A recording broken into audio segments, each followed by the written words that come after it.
if you want to let them know what's happening. Here we go. All right, so we're on now. I know, not even a 5-second count. No, I'm just Sorry. No, I'm just playing.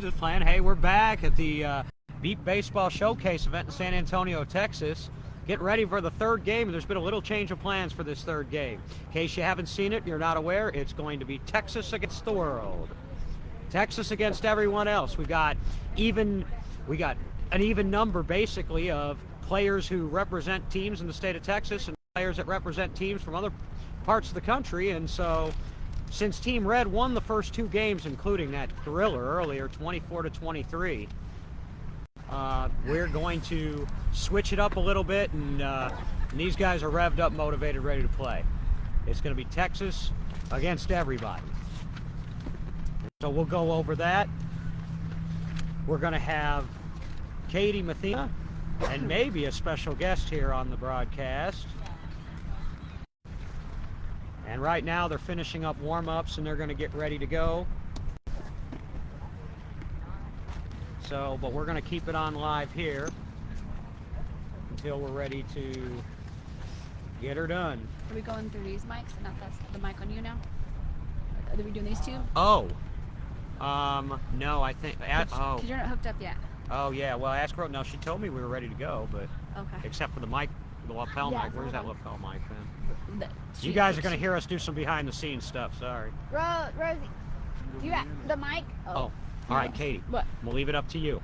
If you want three of us in the booth so you can have a little break, Jason Frazier has offered to do some play-by-play or commentary. Three's not a crowd as long as two of you can see. So do you want to, I would a little appreciate, yes, pressure I would off just of you? a little bit, because especially once I get the score sheets, then I can help. All right, I cool. would, yes, I will let you. You're in. So one of you to my left and one of you to my right. Let me make sure he gets hooked up. No, because you're still going to be valuable to the stream for the, you know, For the the numbers, scores I and got stuff. you. But he can handle, he can describe stuff so that you can. Sweet, but I'll help with the stats. Oh, I got the best seat in the house. You got all the stats. Yeah, she's got all the stats. That's the most important person. But you know all the players and you got the knowledge and all that. You got the eyes. You can, Yeah, I've seen you enough get of it the done. players either that, of course, the Archers have been, or players who have had some good days against the Archers too. So I've seen a lot of these guys quite a bit.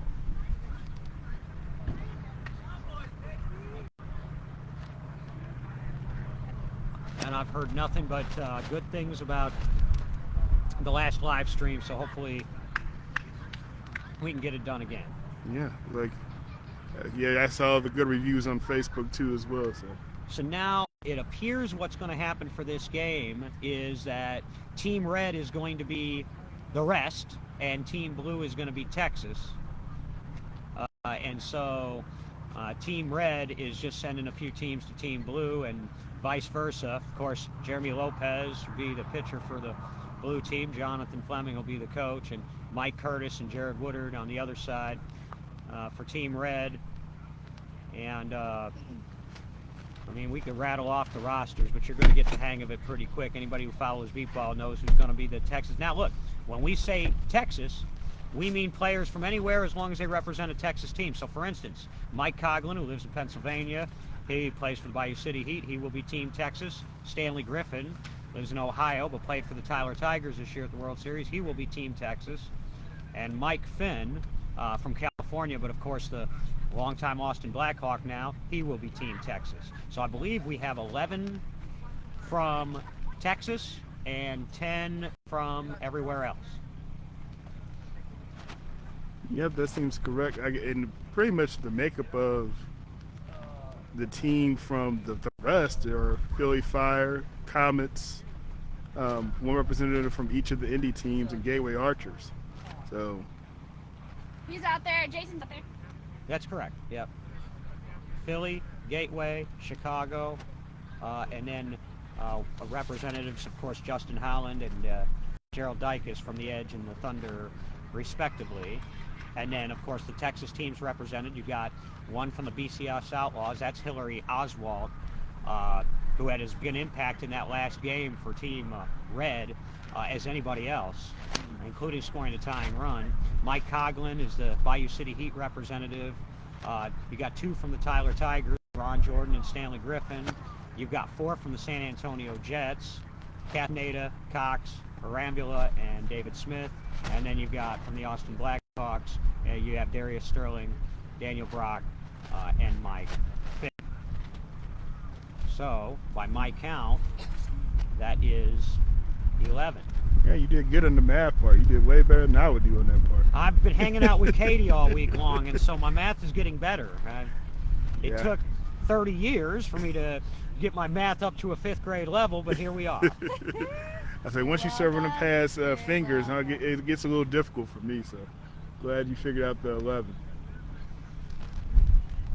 And then, of course, and since we just rattled off that roster, then, of course, for everywhere else, then you would have representing the Gateway Archers, and I do have my Gateway. I have my Archer shirt on. I did not pay him to wear the shirt today. I appreciate you doing so. I wore it. Yep, I wore it just for this occasion because it is technically my local team, being from Southern Illinois. Not that you really care where I'm from, but that's the story. So you got Kyle Bora and Rich Crussell from the Archers, Kalari Jackson and Rich Schultz from the Comets, Casey Kraus, Dakota Hogwood, Tyler Rodriguez, and John Margis from the Philly Fire, and then Justin Howland from the Edge and Gerald Dykes from the Thunder. And there's your 10. Okay, so what's the team there? So Texas is home. Okay. So Texas I guess is home. So I guess DB, being a longtime fan of beat baseball, you have this all-star game format. You get to see players who, hitting off of pitchers that they normally don't get to hit off of. Who in this game would you be most excited to see maybe hit off Jared Woodard that he usually doesn't get to pitch to? Well, I mean, the easy answer is going to be Justin Howland because you're combining this year's Player of the Year, at least voted by Beat Ball Nation, overwhelmingly. And Kyle Bora, by the way, of the Archers took second in that voting. But Howland won that, and Jared Woodard, of course, was the league's pitcher of the year. So you're combining those two, and I don't know that they've ever. I know they haven't in a regulation game, but they haven't taken too many swings together. So that's one I'm interested to see. And on the other side, anytime you get a young, up-and-coming stud pitcher like Jeremy Lopez, I want to see how he does with, for instance, Mike Finn, who's going to be switching up sides for this game and being part of Texas. And then I'm interested to see on defense how much the defense improves when they're playing. Because, look, the Texas zones are unique to zones generally across the league, all right? Where with the Midwest zones, you have either a 5 or a 6 zone up the middle, and then the zones decrease as you go out toward the baseline. Mm-hmm. Texas does it the opposite way. Texas's one zone is up the middle, and then they increase as you go to the baseline. So you're going to have two different defensive zone schemes, and of course you've got spotters from Texas, and you've got spotters who run what I call the Midwest zones. So that's kind of a misnomer because all the teams generally use them except for a few of the Texas teams. So I'm interested to see that. Jason, what are you interested in seeing? You've got two players in this. I'm interested in seeing. I think it's almost in this game you have some of both teams have high-level defensive players, so I'm not taking anything away from any other team, but you almost have this Texas team is very heavy on the offensive side. Now, I would say you have your other team over for the rest has some very strong defensive players, so you're almost having an offense versus defense matchup in a sense here. So I'm kind of curious to see how that's going to play out too.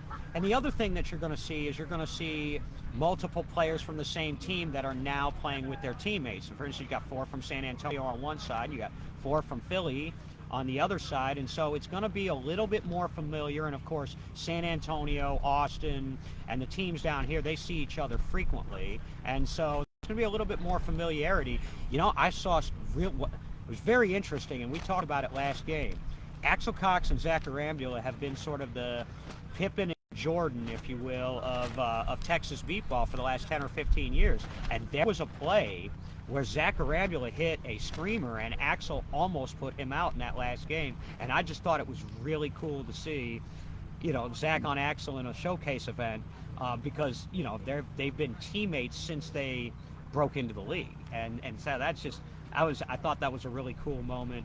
And then I thought the contributions from the women of our league throughout have been, both yesterday and today, have been really exciting and very important to the growth of that aspect of the game as well. I think this event, this All-Star Showcase can be definitely beneficial to grow the game in general, just having it in this area. showcasing the sport has been a real joy to see this week. So hopefully something that's the first of many going forward. You know, and for young players too, Jason, you know, the Casey Krauses, Daniel Brocks, Jeremy Lopez, they're getting instruction from elite veteran players and coaches that are around them. Even these 3 games here at this showcase event, this is going to make them better. Definitely. And it makes the sport better. And, you know, I'm telling you what, you know, I like to say we walk by faith, not by sight. You know, this was a leap of faith to put this together, and a lot of people, it took a village, and a lot of people, and you know, even people here under this tent have done a lot to put this together. And look at this, it's beautiful weather, it's beautiful fields, and, you know, and it's exciting. It's like say it, believe it, achieve it. Yeah, even in the background here, you got Toyota Stadium, which hosts the MLS team here, and you got this water park. I didn't know. Yesterday I was standing out in the outfield. Morgan's Wonderland, Yeah, which is a fully accessible sort of children's, what would you call it? Not a theme park, but sort of a... kind of like an amusement park type of thing. They have a miracle field, but I was standing in the outfield yesterday helping out with shagging some balls, which once those balls take off in the field, they're gone. They travel quite a distance. So I've got my steps in this week, DB. Okay, y'all ready for the lineup? There we go. Let's have some lineups, Katie. Now, red is the host. That's the everywhere team, right? They're the visitors, and the home team will be the Texas team. So yeah, let's have the visitors batting order first. Okay, so you have Gerald Dicus up first. You have Richie Crussell, Tyler Rodriguez. Then you have Kyle Bora, Justin Holland, and Johnny. You got it? Margis. Yes, Johnny Margis. So that's the batting order. And if that lineup doesn't pump you up, maybe this one will. How about Team Texas? Okay, so you got D. Smith, then you got Axel, Mike Coughlin, Mike Finn, Darius, and Ronnie Jordan with Stanley playing DF for Ron. Whoa! Man. All right, and of course, again, Jared Woodard pitching for the visitors, the red side, if you will, or the everywhere side, and Jeremy Lopez for the Team Texas, and of course Mike Curtis from our Gateway Archers will be coaching the red team, and Jonathan Fleming will be coaching. And right now, Mike Curtis is 2-0 in this showcase event. We'll see if he can make it 3. And he's got Booker helping him out too. He got Booker kind of sort of assisting, and Jared assisting. So they both sides have strong coaching staffs here. It's interesting to see kind of the first batter for the rest team here is going to be Gerald Dicus, of course, the one player in this lineup that from this season that Gerald has some familiarity with. And I think, I know Tyler Rodriguez also has familiarity with, but this is the one time, and I guess you could say, in this game from a pitching perspective, Jared's at a disadvantage from his counterpart. His counterpart has 3 people in his lineup that he's very familiar with. 2 of his dynasty team players, if you will, are in his lineup there for this game. Tyler Rodriguez, who's moved on to the Philly Fire, and he lives in Philly now, and of course Gerald Dicus, who, according to at least my research, right now, for players with 100 or more career at-bats, he would, if he retired today, have the highest career batting average of any player that I can find in the records, at well over 600 for his career at the World Series. So Jared's got firepower, but on the other side, you got Jeremy Lopez, who's pitching to 4 of his players. Yeah, so it's I won't say a disadvantage for Jared, but a little something new. This will be the game where he starts off with, like I said, his counterpart having some more familiarity with his batters. Jared has gotten 10 of his 11 players, at least when we were doing the red and the blue, to base at least once in this tournament. So I don't know that any new face is going to be a disadvantage for Jared. I don't think so either. Head umpire, our umpire-in-chief, Jason Price, says play ball. Here we go, Jason. Enjoy, folks. Dicus is in the batter's box. Jared puts on his mask and helmet, and here we go. There'll be a foul ball caught by the catcher, Darnell Booker, back there.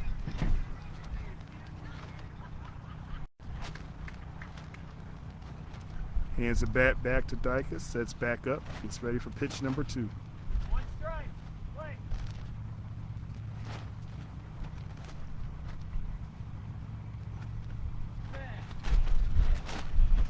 It's going to be strike 2. How do they look on the timing? Do they look good?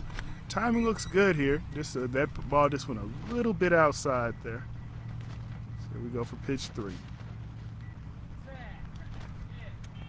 That ball Foul just tip, went right 3 under the strikes. bat there. Money pitch now for Jared, and you know, Jeremy Lopez got Dicus to base, so you think Jared could do it here.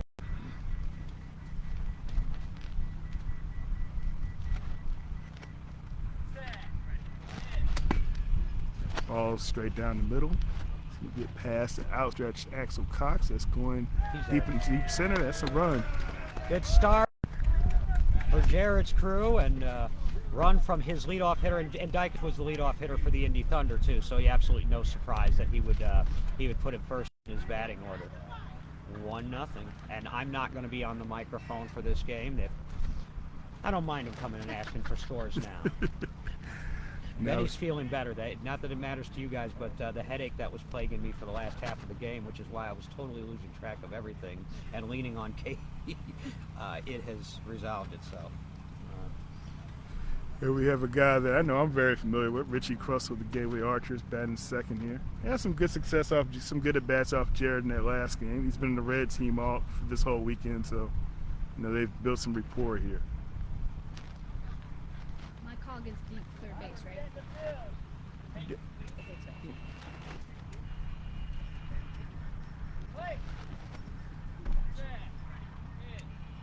That's a swing by Cross, a swing and a miss. A little bit over the bat that time. And after this next at-bat, we'll set the Texas defense for you. That ball's popped up in the air, dead center. It's going to drop up front. Darius Sterling's going to make the play on that ball. Him and Mike Finn were both there. 2 Blackhawks around it, but Sterling comes with the ball. That's an out for the Texas team. And you can bet they were communicating, and you've already seen now where the familiarity now comes into play, something we didn't see as much of with the random assignments in the first 2 games. Darius and Mike Finn have been playing with each other since, I believe, 2014. When Darius came into the league, they won a championship or 2 together. So, Like you said, definitely could see that there because Mike Finn kind Watch of the base. You gotta reset it. because Mike kind of backed off there when you can kind of hear Darius calling, saying he had a beat on that ball. can we set the defensive alignment for Team Texas? No, so we can do that right now. Up front on the left side, we have Darius Sterling from the Austin Blackhawks. Up front on the right side is going to be Stanley Griffith. Right behind him on the right side, is going to be Mike Finn. Behind Mike, it's going to be David Smith. Going back to the left side, you have Axel Cox, and then deep left, you're going to have Mike Coglin. That's interesting. They're playing Coglin in deep left. That's his versatility. He's now played short. He's played one of the midfield positions, and now he's playing left in this game. That ball's deep center, right up the middle. Axel Cox is tracking it. He has the ball. That's an out. What a play by Axel Cox. He was all over that. Now you're going to see him show out. This is the game where you're going to see him show out. Woo! What a play by Cox. And he retired Tyler Rodriguez. Whoa. That ball was hitting the air for a good distance. Hung up there. Axel had very limited margin for error. Was able to snag that ball pretty quickly and cord that out. One other thing about Mike Coglin here, DB, was the first for him today. He is wearing a glove. He is wearing a baseball glove. He had said he might try that out, and we'll see how it does. Early in my career, I tried playing with that, around with that in practice, and it just didn't work. You're not catching a ball in the air, so I saw no need. Chances are you're going to knock it away. Dan Green was one of the first and best to do it. They had one deep player from Taiwan. 55. Yep. Vincent Chu was another one. Danny Fabiano would be another example. He was outstanding with it, but it Takes a lot of skill. didn't suit me. Maybe it's because my hands are tiny. I don't know. But Now we have our 4th batter up, Kyle Bora from the Gateway Archers. he went from Rookie of the Year to All-Star real fast. And the thing about Kyle Bora, I think a lot of people don't realize, I guess since I have this insider knowledge, Tell us. from his rookie season, he stood out defensively, but at the plate he struggled. That's a shot down the left field line, underneath Sterling, past Cox. That's going to be a run scored for Kyle Bora. Great beat ball hit, man. Right down the line, man. 2 runs in, 2 out. And that's what you're going to have to do to beat this Texas defense. You're going to have to hit I think you're going to have to hit baselines and gaps. Yeah, and like I said, this field, the ball is taking off. So you hit a hard liner on the ground and it doesn't get stopped by a body that first layer. By the time it gets to 100 feet, good luck. Because today I spent the time chasing those balls that get past that line earlier today. But as I was saying, Kyle Bohr went from batting 125 in his first World Series to 714 in this recent World Series in 2022. So definitely improved his game offensively. And He kind of was in the top tier of the league in stats on both sides of the ball at the World Series. Definitely see a little glimpse of it there. Speaking of a guy who's top tier, Justin Holland steps up to the plate for the rest team here, looking to keep this inning alive. If Jared can get it on the top of his bat, man, you could see one, because this is as top notch as it gets with pitcher and batter right now in our league at the moment. Definitely exciting. This is, like I said, this is what this week in this game is all about. Seeing things like this, seeing matchups, seeing players work together who don't get a chance to. This is what it's about this weekend. And Justin's been struggling a little bit. Takes that first swing, that ball's by him for strike one, a little bit outside there. He started to straighten it out, though, in the last game. He did hit a couple shots. Strike two. He needs to relax a little bit, though, man. The power, he's got enough natural power as it is. He's going to take that as a pass ball, trying to sync up with Jared here.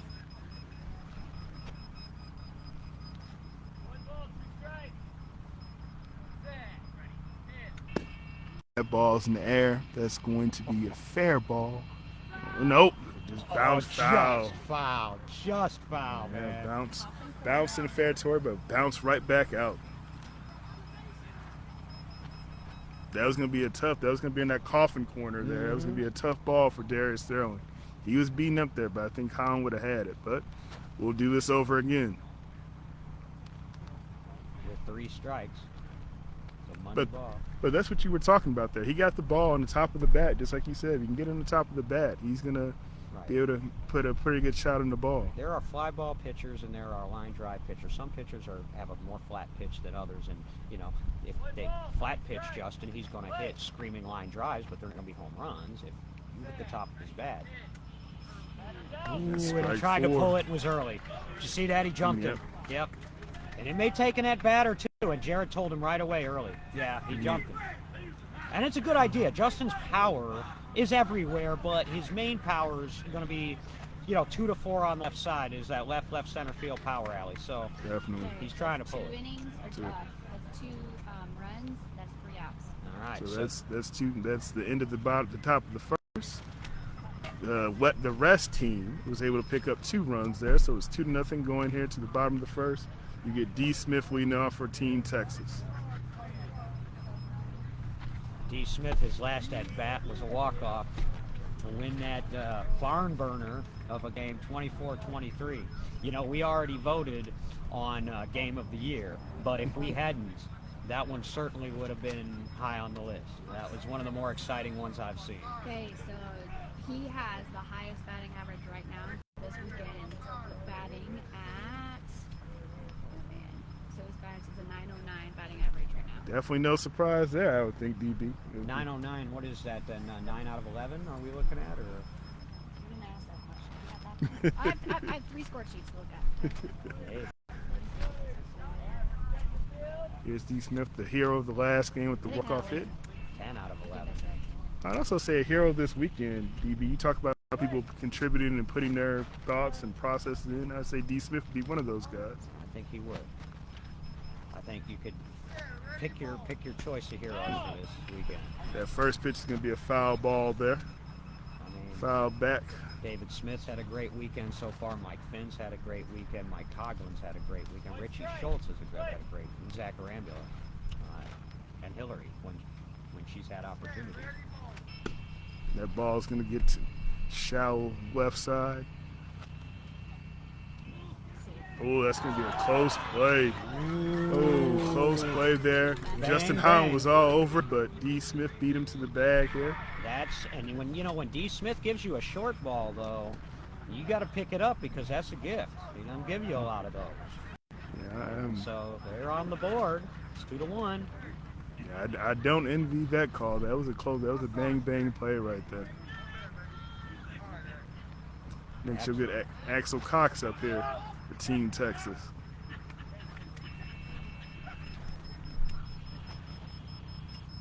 Cox made one heck of a great play toward the end of that last game. That ball's fouled back. Jason Price will get it. Pass the outstretched catcher. Jason Price retrieves it to Jeremy Lopez. I said in that last game, in that last inning, Axel Cox made a phenomenal play. That's going to be over the bat for strike 2. Yeah, Axel Cox also had a couple good plays in that last game too. A couple good plays he made, but a couple that hit off his head or hit somewhere that he was real close on getting. Yeah, game of inches. Strike 3 there.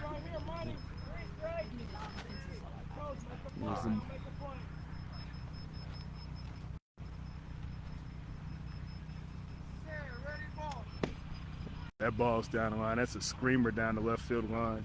Tyler Rodriguez is not going to be able to get there in time. That's going to be another run scored. The game is now tied 2-2. 2 up, 2 in, and a good start for Texas. Hey, Jono, I like that belt. Yeah. That's great. I said Jono's wearing the belt from Times. Yes. Yeah, he is. That ball Trying to shoot out. screamed down the line, rolled the line, then actually rolled out. So Tyler was going to have a hard time getting there once he got past that. Like I said, the ball takes off here. So I wonder if you keep one eye on the phone and just make sure that we're rolling above positivity. So now you got. I heard upwards of 70 viewers at one time on the last one, which is pretty good for the nation group. So Now you got Mike Coughlin up here. Coughlin. Okay, so set up on the defense. They have the defensive set up. The defensive setup here, kind of going through it for. I'll let this pitch go, and then we'll get to that. That ball's going to be short left as well, past Justin Howland. Tyler Rodriguez has, another close play. Tyler almost had the out, but Coughlin was able to beat him there for another run scored. Set up the defense for the rest of the I will say the Midwest / East Coast side. However you want to do it. Mid-East, let's go that way. Yeah. So you have Justin Howland set up on the front left side. Right behind him is going to be Richie Crussell. In the back left corner there is going to be Tyler Rodriguez. On the other side, on the right side is Kyle Bora up front. Next to him is Johnny Ma. And on deep right is going to be Gerald Dykes. I hate to Monday morning quarterback it, but it seems like Justin Howland and Kyle Bora might be better served to be switched so that Kyle and Richie and Crussell are on the same side. But we'll see how it works. I'm not used to seeing Justin Howland play that short left position. I think he was in deep right last time in this game. He's going to get another shot here. That one goes past him as well, past Richie Crussell, and that's going to be Mike Finn scoring. And you know what? If they keep that defensive alignment, they're going to keep you out. Get Bora back to the side, move Howland to the other side. Let's see if they hurt us. We'll see.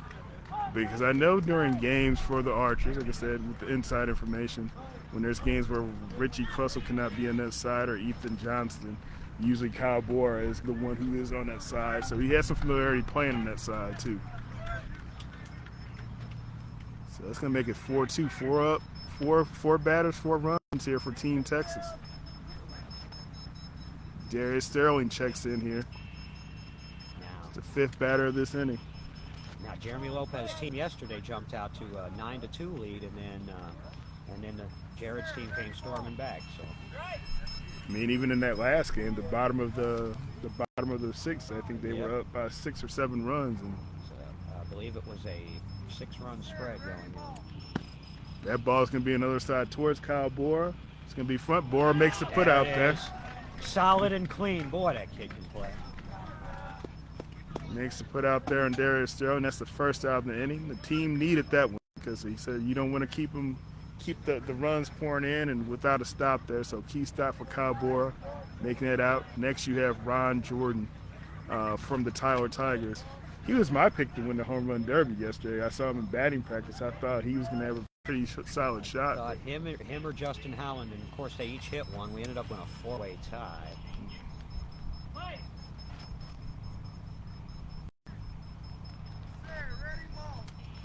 Ryan with that uppercut swing, misses it, goes right over the bat there. See, that's not the best swing for a flat pitch, though. That's more. That Well, ball's in the air deep. Never mind. Dicus is on it.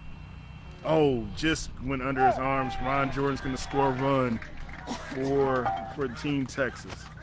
You know, Dicus is improving back there. He didn't play any defense, literally any defense. He was strictly designated hitter for the first 5-6 years of his career, and just last year started playing D, and he's picking up that part of the game now. Because frankly, they didn't need him to play defense when they had the seven young guns, as I call them, and they needed him last year, and so he's coming around. But that was a well-struck ball. And then well struck ball, you said he made it was those plays. You know, you have a slim margin for error, but the play that Dicus made, he took a great angle, was right in front of this, bounced basically right over his foot, and like I said, took off and almost to the other field. But that was a solid shot by Ron Jordan too. 5 in and nobody out, but if you're Texas, you can't score enough runs. You got one down. Here's D. Smith coming up, the top of the lineup back. There was one out. Yeah, he's wearing Kyle Boris jersey. That confuses some people on there. I think Kyle Boris wearing his, so they swapped jerseys there. Having fun with the scorekeeper. It's all good.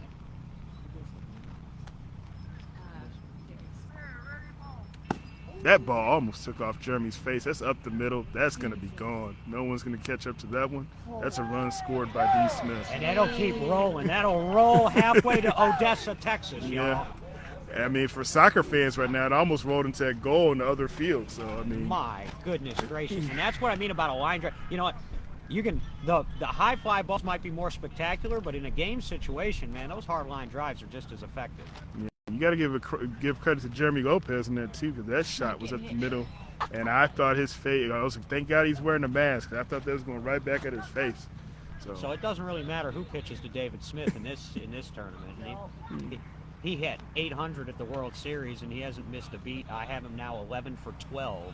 I may correct that. Let me see One out. If Katie messed up on that math. And so we got one out. If there's a math mess up, I'll own that. Score is 6-2. I believe I'm right. We'll get double checked here, both DB here in a second. But I think I'm right on that one. But 6-2. It is. Axel Cox back up. Last time I had a shot that he sent down the left field line. That ball's deep. That's going to be up to Dicus to make a play on that. He takes a good angle. Oh, just right past his arm. That's going to be another run for Team Texas. They've gone from hitting it down the left field line to now challenging Dicus out there in right. So that's 7 of 8 runs in.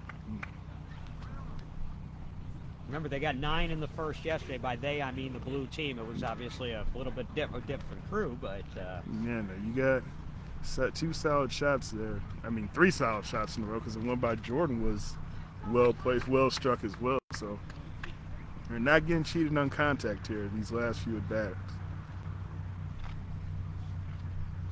Got Mike Coughlin, number 21 for Team Texas, Okay, up so right the only now. out against D. Smith. So he has 12 for 13. Write that down. 12 for 13 for D. Smith. oh my. Man, Was his one out a strikeout or a put out? Put out. Who put him out? Darius. That might be big news. that ball is going to be down the other side of the line. Rodriguez is on it, right under his knee, and Mike Coughlin's going to score another run for Team Texas. Boy, they are rolling right now with J-Lo pitching here. Yeah, it's always interesting when you see the pitchers in this sport get into a zone. You can kind of tell right now that Jeremy is in the zone right now. But not only are they making contact, they're making rock solid contact these last 4 batters. And early in the count too. He's Yeah. not wasting swings and misses. He's hitting them early in the count, and they're getting the next guy right up to the plate. This is kind of that fast-paced offense, deep ball version of the no huddle, if you will, and it keeps the defense on their toes, and it just keeps the momentum going. And I mean, the Indian Thunder used that in their championship years to just run teams, literally run teams out of the game. Yeah. There's another ball that's hit, but that's going to be fouled by Mike Finn there, the Austin Blackhawks. There's no breaks in this lineup for either for No. Texas. It's just one right after another. No, but when you get a chance to make an out, I know we talked about that first at bat by D. Smith in this game. Make the plays that you are supposed to make. That's the key. And, you know,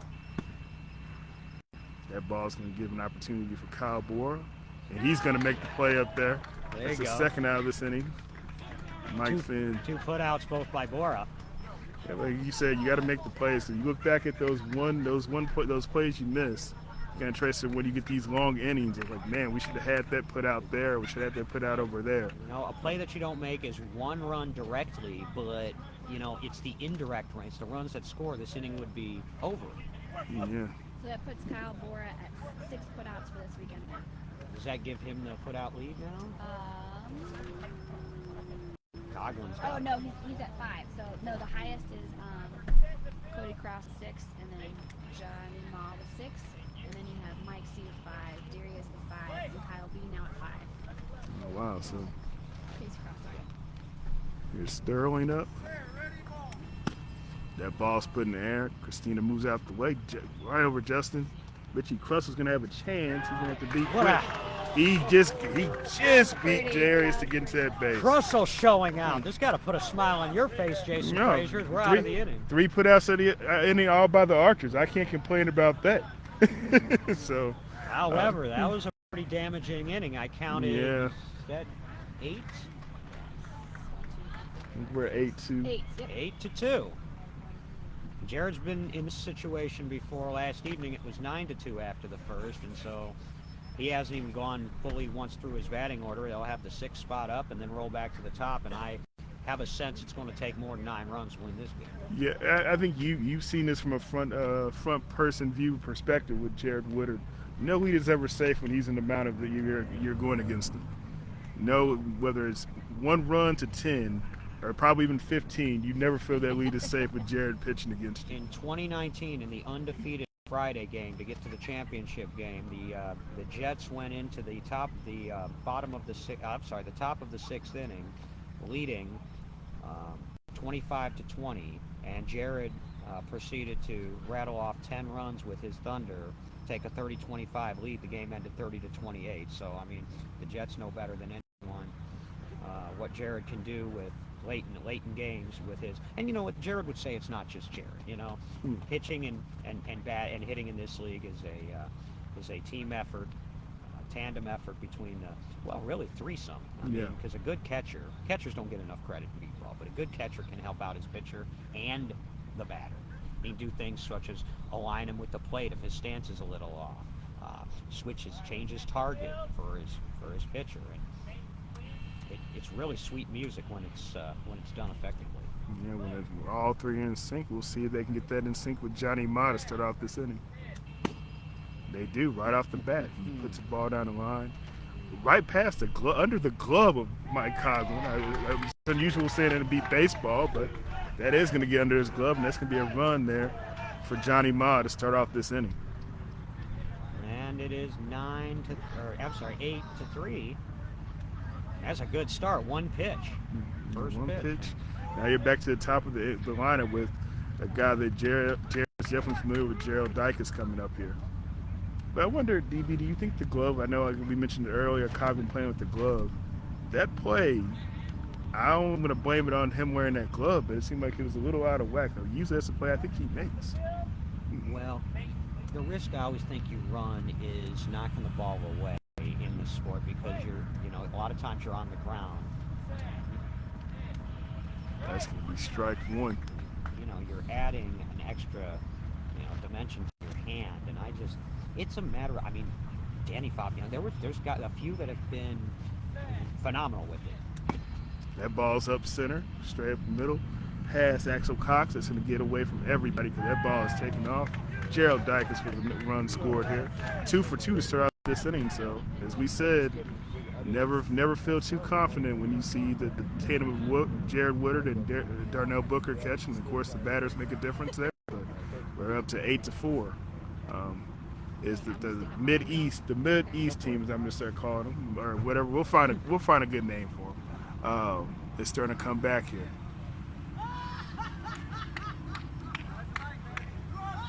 And he only took a few pitches to get those 2 runs on the board. And again, you know, when you can hit bats early in the count, you can keep that defense moving. They can't take a breather while you throw a couple strikes. 100%. Here's Richie Crussell up. That ball is going to be the opposite field. Down the right field line. D. Smith is on it. He is safe, just barely didn't get there. These are first pitches, Jason. Yeah, first pitch, first runs being scored here. That play there down the right field line. D. Smith was on it, hit his legs, just picked it up a second too late. Richie Crussell gets a run, another run on the board. 3 batters have started off this inning with 3 runs scored and probably about 4 pitches total here. Yep, I think I've counted 4. 3 of them were runs, and this is vintage how Jared likes to do it. Now they'll get the next player up there right ready to go. Yep. Not a lot of time to take a breath, and you know it may not affect him as much today, but when you do this at the World Series and it's 100 degrees outside and you're late in the week. And this is Tyler Rodriguez. Clear down. Up. He's been hitting Jared well all week. He hits that one up the middle. Mike Finn has a chance. It's under Mike Finn, past Axel, and that's going to be another run scored. 4 and 5 now. Here they come. 8-6. Now you're going to get Kyle Bohr up. You can see, too, and I'm kind of, you know, just from watching this, you can see how Booker is putting a lot of emphasis on getting the people who are leading the batters, Orlando Gonzalez here, the new Archers coach, to get the batters ready and in the box as quick as possible, because you can tell they're on that run and they want to get the batters in, like you were saying earlier. You don't want to waste time. No huddle pitching, as we want to call it, I guess. And that's what we've been talking about even before we went on the air. This is going to make these are going to make, especially the younger players and the newer players that are all-stars in this competition, it's going to make them better in the long run. That's going to be strike 1. Oh my God, he missed a bat. My goodness.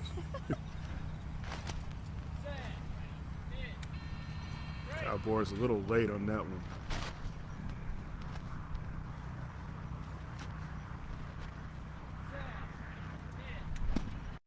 Ball's going to be a dribble up the middle. That's going to be trouble, because it is going to be a dribble, but Darius Sterling's able to come up and make the play. That was the that first out double this thud a sound that a pitcher hates to hear, where he hits the bottom of the bat and you get that thunk thunk, one off the bat and then one off the ground, because that usually means it's rolling right out to some front guy. Yeah. He's going to pick it up. You got to hope that it raises a finger, does something, or that runner that is running full speed, like a 4-3 or something to beat that. But it's got a tough way to score. He does not score on that one, so that's one out this inning. Justin Holland up. That ball's a shot down the left field line. Stay fair. It will. It's fair. Coughlin's chasing, but he's not going to get it in time. There we go.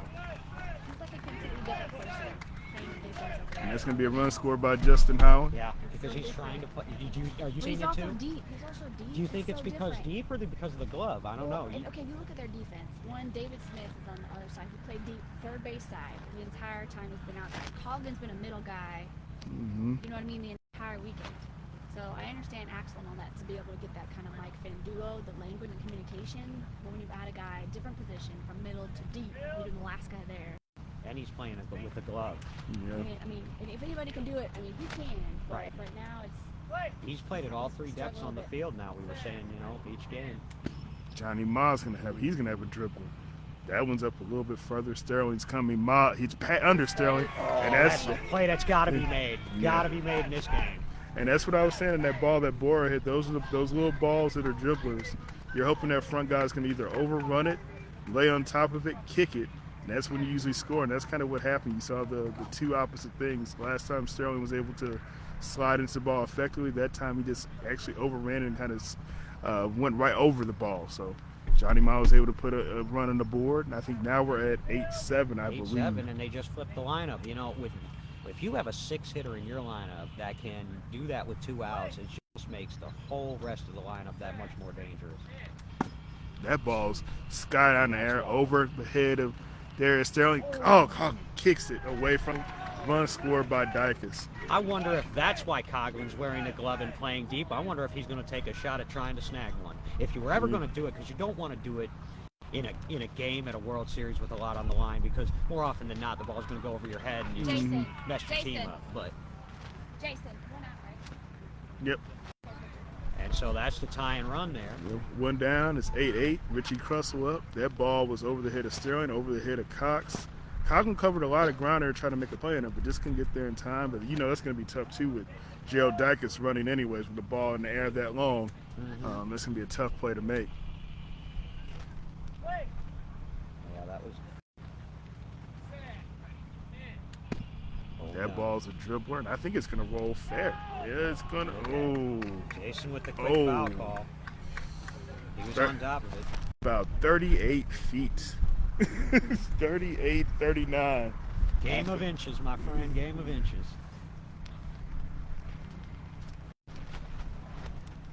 So that's just I wouldn't say a loud strike one, a very silent strike one.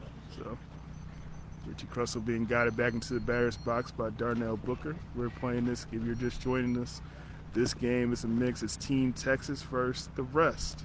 So teams from the Midwest and the East Coast are battling the Texas teams, and we're at 8-8 is the score right now? Top of the second.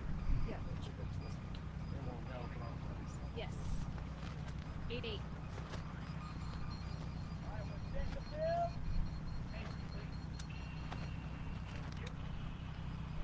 So we're back set. That ball's popping up in the air. I don't think it's going to go far enough. It is not. That's going to be a foul ball. The contact is incredible right now. And yeah, there's been some dribblers, but there hasn't been a lot of clean swings and misses. Not at all. Really on either side, but especially here this inning. Yeah, I don't know what it's when we get to 3 pitches in the count. I'm confused. I don't know what to do, DD. And half of these players, these pitchers aren't used to pitching to. It's amazing to me that they can get them down that quick. Yeah, With just a few warm-up tosses, maybe even BP before the game. Yeah, I guess I think it's a credit, to the talent of the pitcher, of course, the catcher, but also these batters. These are the best batters you have, so they have the consistent swing. So when you have guys like Woodard and Lopez able to just funnel and put the ball in one place and not worry about a batter shifting or doing something different, definitely helps out a lot too. Absolutely. That's a strike there. Ball a little bit outside.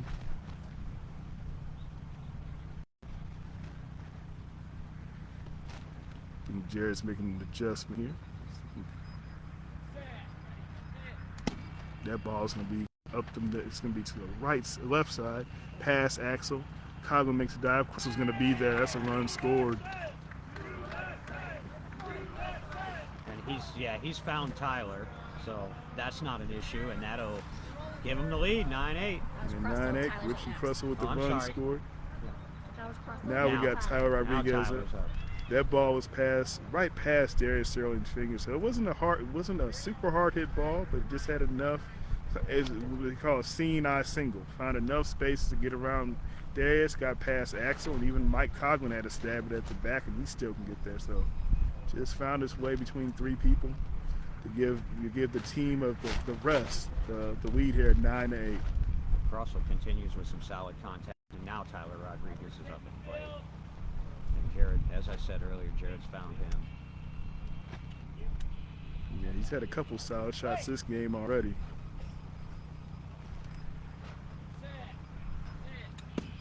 That ball's going to be another dribbler. That's going to be a play for Sterling. Will he make this one? Yes, he does. Yeah, lightning doesn't strike in the same place twice. Darius and miss 2 of those in the game. They played that perfectly laid down. Hands were very smooth because, sometimes the tendency of a fielder can make a chance of swatting that ball away, but smooth hands in that too for the second out this inning. Kyle Bohr steps back up to the plate.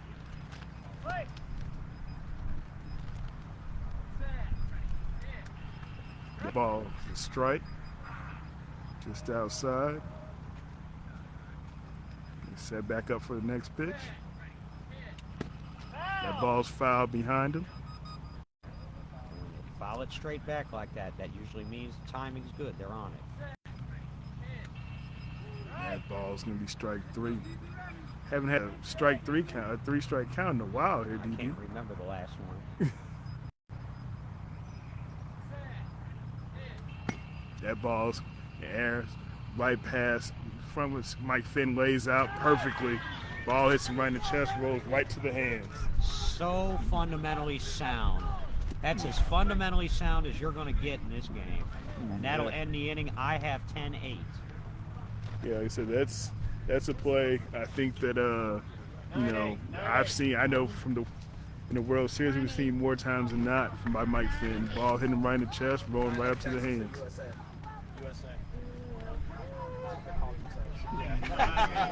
Right. Russell, Tyler. Then how did we get to the 4th spot in the batting order if it's only 9? Math isn't adding up to me. That was the 4th batter in the lineup that may be out, so it was seen. Oh, it is 8. So it is 10. It's 10-8. Oh, so it's 10-8. 10-8 on the score there. Hey, I get one back now in the column. So Katie's still up, but I stayed out of the 12-run rule. There you go. So All that was- right, it's so that was- 12-1 now. So that was an 8-run inning for the Midwest/East Coast team, or Team Rest, whatever you prefer to call them. So that was an 8-run inning for them. So eight for Texas, and then we respond in the top of the second with 8, and Yes, so you're good, yes. the difference in the game right now is 2 runs scored in the top of the 1st. Of course, Texas has the last at bats. Now let's see what Jeremy can do. Jared's laid down the challenge. Trying to check to see if there's any going to be, because I think, when you get to these All-Star games, they kind of put the lineups in, but you start seeing the strategic late-game adjustments. So I want to see who's going to make the first adjustment here in this game.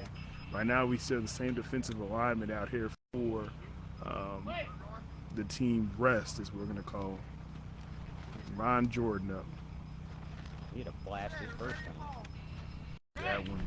You can That hear was a his little swing too from here. inside. You can hear that whoosh of his left-handed swing. He's what would you say, goes about 6'3", 6'4"? No, I'm about 6'3". I would say he's probably about maybe 5'11". I think I've stood next to him, bro. I'm a little bit taller than him. All right. Yeah. I mean, everybody seems 6'4" to me just about, but I know he's a big strapping lad. I know that much. Yeah, he is. I had to go size him up again here, DB, to make sure I'm right. Yeah, I'm 6'2" and 3/4, so I'll see where we stand.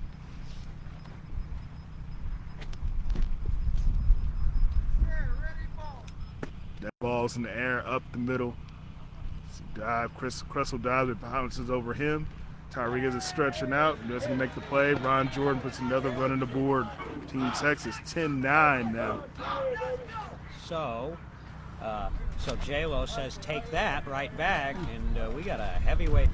This looks like Hagler and Hearns from the 80s, where they fit like 12 rounds into 3. I appreciate the combat sports reference. One of my favorite, boxing, MMA, pro wrestling, all that stuff. I So was raised on boxing, man. My father was a huge boxing fan, and I could follow it with my ears at a young age. Even learned a little bit of pugilism myself. Hey, so the Oh, other team says it's Team USA versus Team Texas. So Team USA versus Team Texas is what we're going with here. Did Texas secede Well, that's yesterday? what they called me. Fair enough. Maybe they're talking about even. We'll go with it. Team USA against Team Texas. D. Smith, the top of the order for Team Texas up. Yeah, it's a foul tip back. He's 12 for 13, I believe, on this whole weekend. I know he's perfect in this game so far. He's only missed one. He was put out one time, and that's it. That ball's in the air. That's going to be a foul ball. Also, the walk-off game here. You missed the last game, the game that ended 24-23. That was ended when D. Smith was on Team Red with the walk-off homer, or walk-off hit. They came up with 7 in the bottom of the 6th to do it. It was 23-17 going into the bottom of the 6th.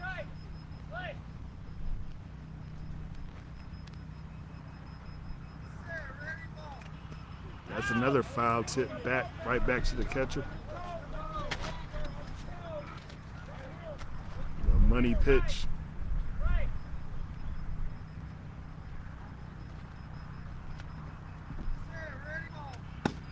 that ball's a shot in the air. Almost hits Justin Holland in the head, but past him. That ball's going to be another run scored for David Smith, 13 for 14 now. And that ties the game at 10-10. That ball didn't travel far in distance, but stayed up in the air quite some time, and it almost came down right on the head of Justin Howard. Yeah, look, sometimes airtime is better than distance in this sport, because you can't catch the ball, you can't field the ball till it comes down, and so you can give a runner a 3 or 4 second head start on the defense to the base. I mean, how do you make that play if you're the defense? You got to either got to catch the ball or it's a run. Yeah, you got to catch the ball off a bounce. You have to be nearly perfect to even have a chance at that. Axel Cox steps up.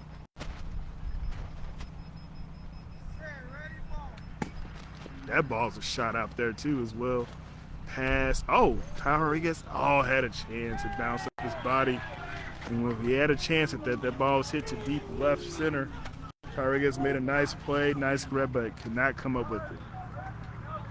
Now Team Texas back up 11-10. That's the second or third play that Tyler Rodriguez has almost made, but almost won't get it done. Nope. And look at that now. They've answered with 3 in a row here.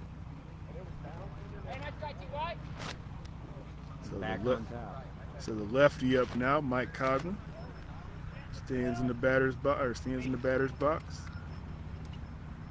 Base checks here, get the bases back situated. And he's in the mound, rubbing the ball in his hands, anxiously waiting. Here we go.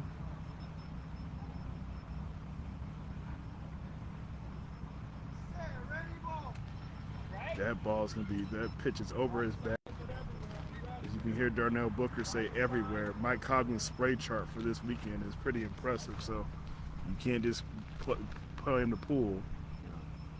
You can go anywhere, baseline to baseline. Dude, perfect example there is that ball's hit down the left field line. Tyler Rodriguez passed him as well. That's going to be another run scored by Mike Cogman You got a in lefty Team that Texas. goes opposite field like that. And it's tough, man. It almost crosses the defense up, because even if you know it might be coming, you don't always anticipate that he's going to hit, or the lefty is going to hit right up that third base line. So Yeah, that was placed perfectly. He must have known what we were talking about. We were just talking about him going from one side of the field to the next, and he showcases it right there. checking for earbuds, man. You got to tune in here. There we go. Mike Finn looking to keep it going here in this inning, as I believe we have nobody out here. So this would. Mike Finn started off hot at the plate. I believe he was 5 for 6 or 5 for 6 maybe yesterday, but he's cooled off just a little bit today. That's going to be a strike outside. And I got to figure out where he's gotten these red pants from, DB. I got to get me a pair of my own. You like the look, huh? Yeah. That ball's going to be down the left field line. Holland sprints towards it. Tyler Rodriguez has a chance. He is going to make the play. He kept getting close. He finally grabbed one over there, because they're working Tyler on that left field line. He's getting worked. And that was a good play too. The ball that was hit fairly solid down the line. As I've said all day, this field, if you hit the ball with a nice line, it's going to travel here very fast. So Tyler was able to get over, sprint in position, lay down perfectly, and make that out on Mike Finn to finally get an out this recorded for his team this inning.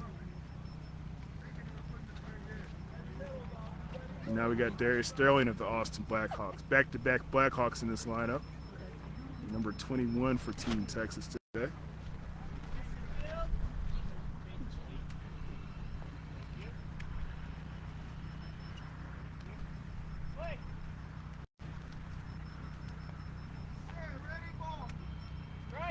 Right under the bat there of Sterling. Strike one. Bottom of the second, I have one out. Strike two. Another one right under the bat. So they're just barely missing here. So I think this is going to be the pitch right here.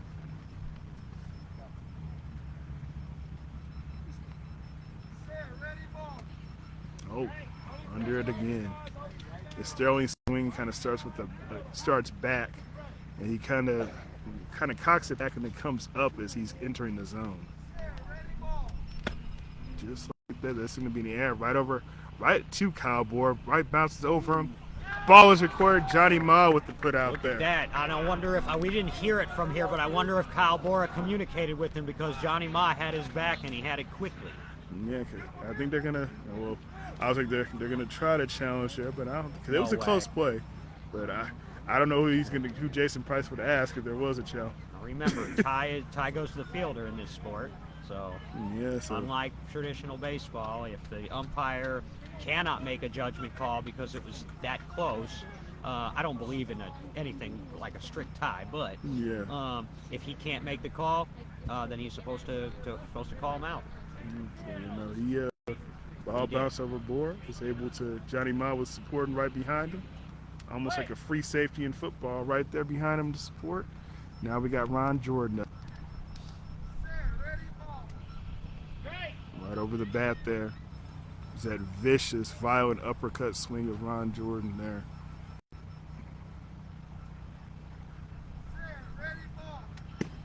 Ball is put to the opposite field. Justin Howland bounces right over him.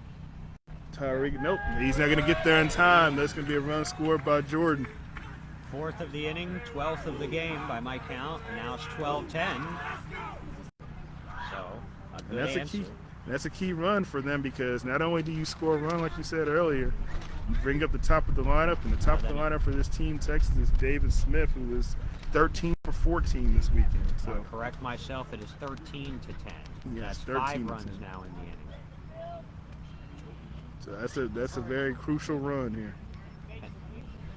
And folks, we don't have a live scoreboard, of course, here, so we are relying totally on our official scorekeeper and our memory. And our notes. With my memory, that's problematic for sometimes. That ball is going to be dribbled up the middle. This is a play you got to make on D. Smith. Bounce off Justin Howland, and D. Smith misses the base, and Justin Howland's going to be able to get back and make that out. Holland on Smith, and Smith missed the base, and that's, in a game like this, you might be able to get away with that at the World Series in some of the early games, but in a game like this, they'll get you every time. D. Smith's doing his push-ups as a result of missing that base. So 2 innings complete, and I have 13-10. Team Texas was still a long way to go here. What do you think? Are we going to first team to 30 wins, maybe? Well, now we saw this in yesterday's game, and then the defense sort of stepped up, and the offense sort of quieted down a little bit in that game. We'll see what happens here. It doesn't look like that's going to happen, though. I say it's kind of similar to like a lot of All-Star games, DB. You see the first 2 innings or 3 innings, or I don't even say in this case the first 4.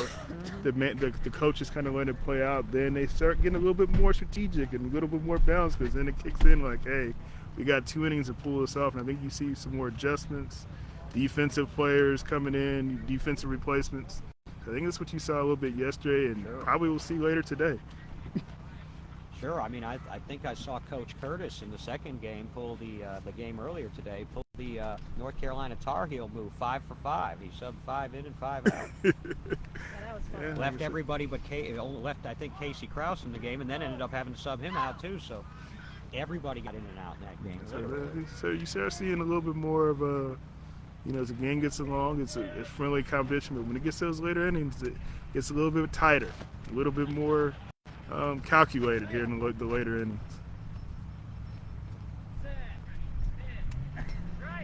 That's going to be strike 1 on Justin Howland.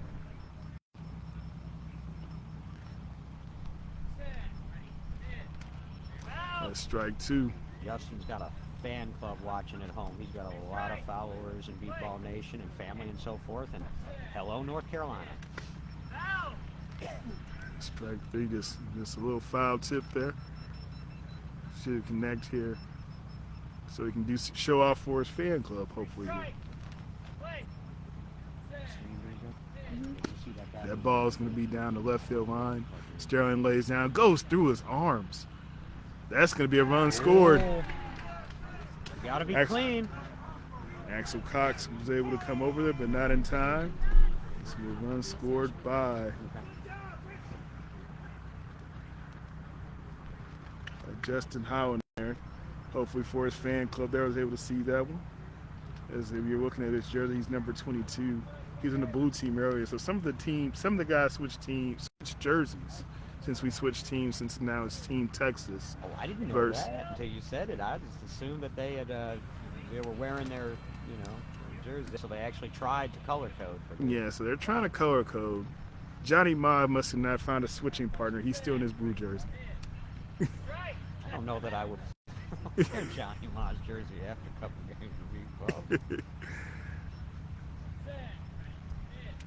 That's going to be a shot up the middle, straight center field. No one's going to be there. He can walk to the base if we want to see Johnny Ma if the run scored. Well, he may not have changed jerseys, but he's still scoring like he has been. Oh, he's having a good. And you know what? He stepped up and made a couple defensive plays too. And Mars would be the first to tell you he's known for his bat, not necessarily as much for his D. But he made a couple of plays. So he was put in as a defensive fielder last game, and he made 5 putouts just himself the last game. Oh, wow. Yeah. Yes. Yeah, Made 5 putouts. I know he almost had one that went right off his head, too. Yep. Yeah, he had 5 and 1 or 2 almost. Yeah.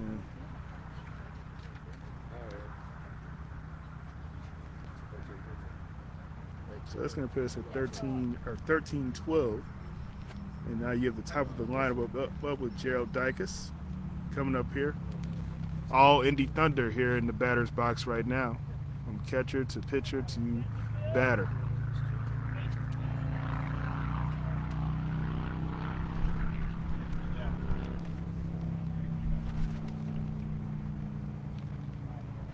There we go. Dykes has a bat resting on his shoulder. We had some vehicle noise, so he gave him a second base check. Strong swing there. He was going for it there. If he'd have hit that one, that would have been a screamer down, probably the right field one. And this is the last game. They're going to let it all hang out this game. Plus, there's some regional pride on the line now here. Everybody wants to do something crazy. Another solid swing there. I said, you're definitely looking at this, the way his bat path is going. That's definitely going opposite field if he connects. He's going to take a pitch there.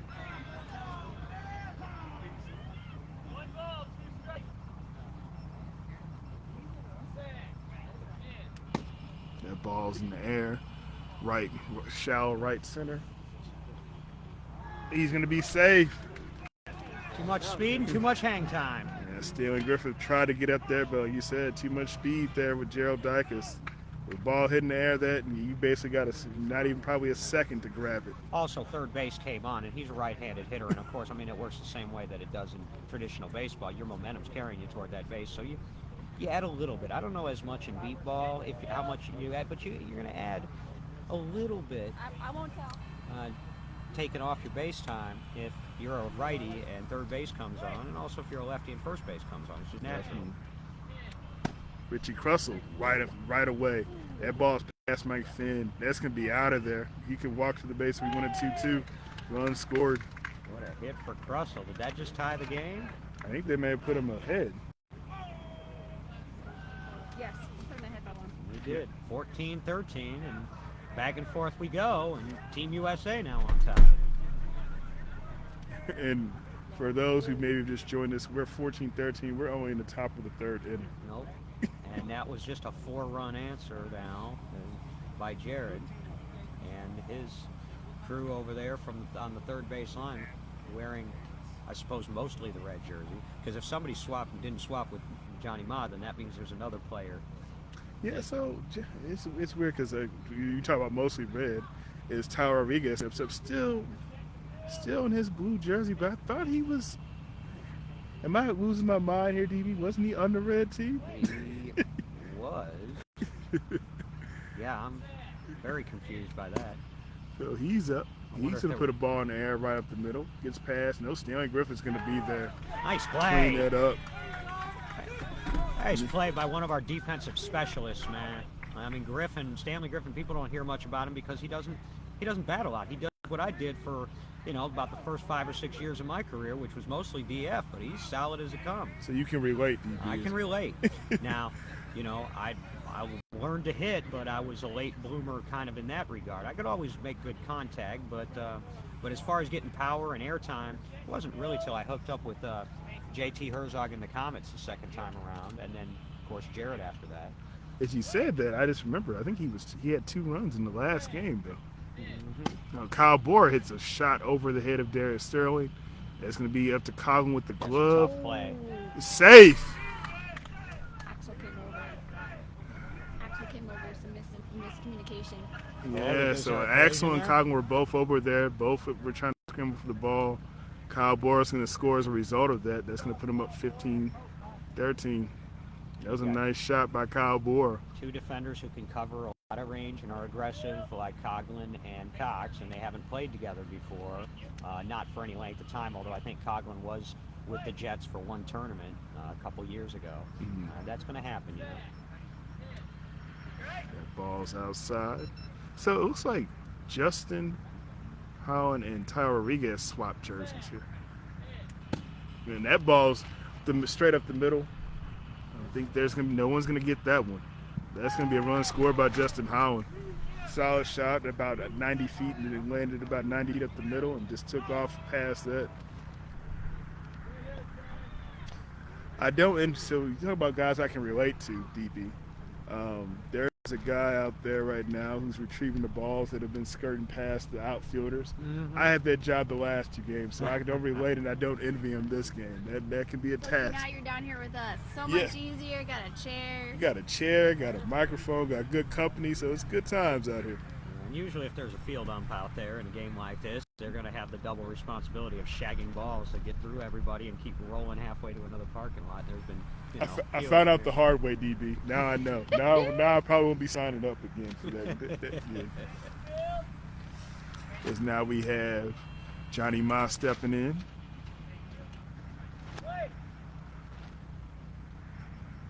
Jared sets up the pitch. That ball's up the middle. Something popped out of there too. That's gonna be past. That's gonna be past everybody up the middle. Safe. Past Mike Finn. Got past 4 of the fielders. Sterling had a chance. Finn had a chance. Axel slid over, and so did D. Smith. And that's going to demand a new ball, I think. Yep. So I saw something fly out of there. It was probably the little, what would you call it, where the pin goes in. Yep. There's a little ring there, and if you hit the ball just right on that spot and you hit it hard like that, you can pop that ring right out of there. Sometimes some stuffing, too, while you at it. Now we're back to the top of the lineup with Gerald Dicus.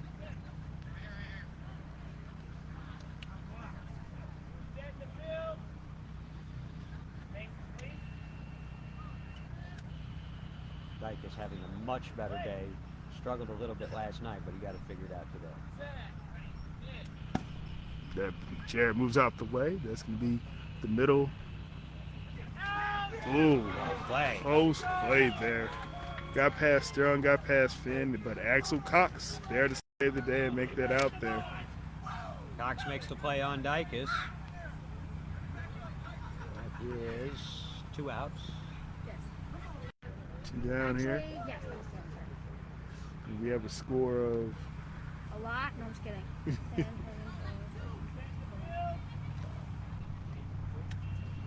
17 to 13. 17-13, so 7 runs in this inning. Yep. Come right back with 7 after 5 on the board. Richie Crussell looking to make this 2 8-run innings in a row for his team. That ball's the opposite field. Mike Finn over, but Crussell's going to beat him there. He's safe. Opposite shot right down the right field line. So they're laying the challenge down to Team Texas again, who is the home team. They've got the hammer the last at-bats, but they're keeping the pressure on them to have to keep matching them in their half inning on offense to stay in the game. Yeah, it's an 8-run second, 8-run third now for Team USA. This is definitely, They- this game is hoping he's got number. Was 6 for 10. Now he's 38. Is this game giving you a little nostalgia there, by the Oh way? my gosh, yes it is. So that's why I'm glad I'm just scorekeeping, because I can enjoy the nostalgia.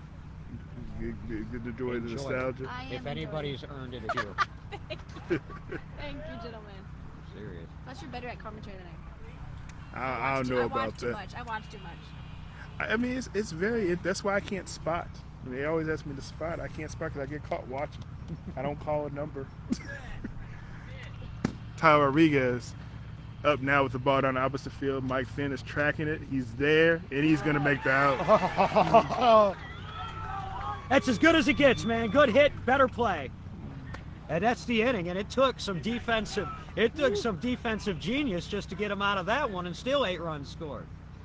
Go to the bottom of the third now. We're at 18-13.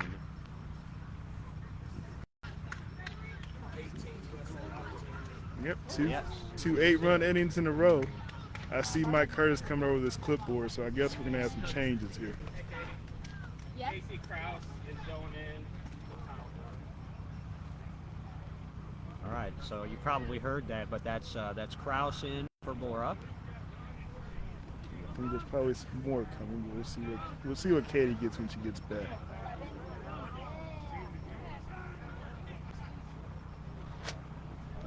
So that now means, let's see, now they're going to shift now too. So not only is Krause going in for Boris, first thing we heard that one. He's playing shortstop, isn't he? Yep. So Krause is going to shortstop position. Justin Howell moves over to the right side. I like the looks of this a lot better. Justin Howland's is more accustomed to playing that side. Casey Krause is a natural at his position, and so this now is off. They're going to try to tighten up the deal a little bit here. Was there any other changes made, or was that the only Just one? Casey. Just Casey for now. Yeah, it's going to be more strategic. I don't think we're going to see the Tar Heel Bottom of the 5-for-5 swap.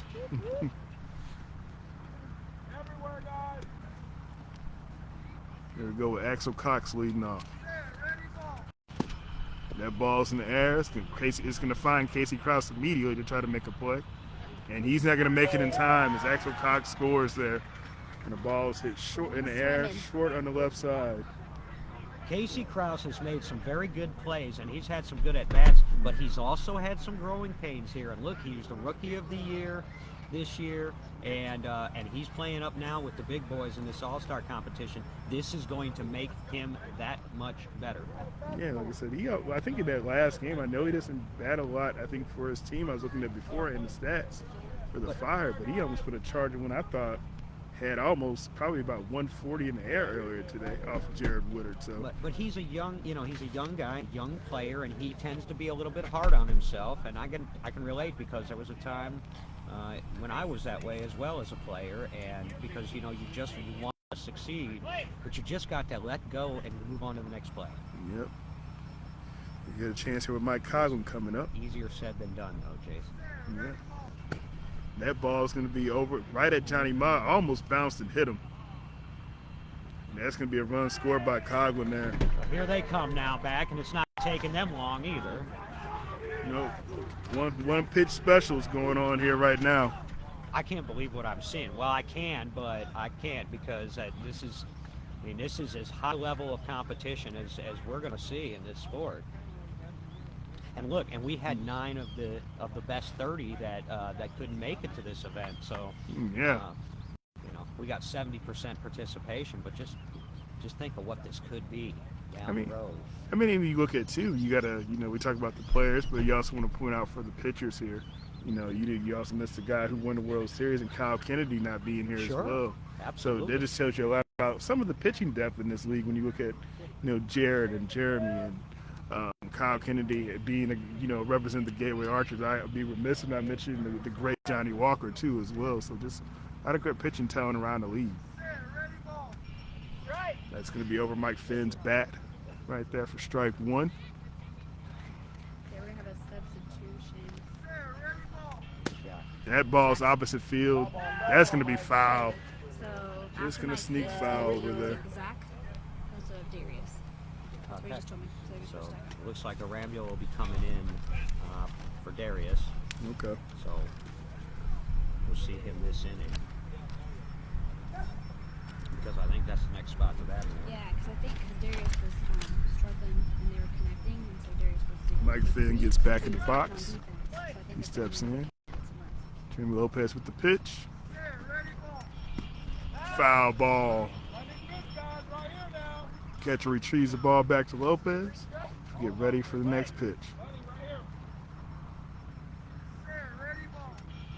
That's going to be strike 4. I don't remember when the last time we had a strikeout in this I think game. there was one very early on. How many strikeouts there, For Katie? Mike? For anybody in this game. Oh, How many? for this game? Yeah. That may have been the second or third one total. So 1 for Team USA, first inning. Mm-hmm. And then this is the first for Texas. That's the first strikeout.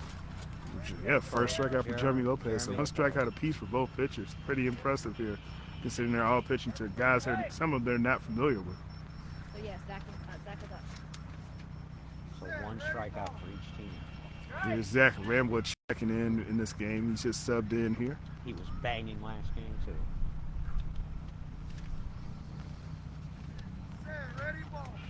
Strike 2 over the bat there.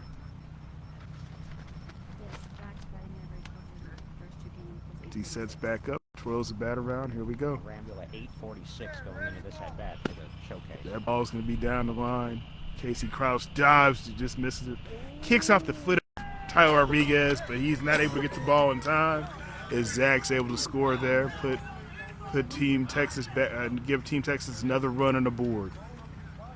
And so that 846 batting average for Zach Rambula, that'll go up a little bit. And he's, you know what, he's going to be battling David Smith maybe for the top batting average in this showcase. As Ron Jordan steps in, the Tyler Tigers. He's had some impressive shots in this game here as well. I think he may be batting 1,000 this game, or close to it. Yeah.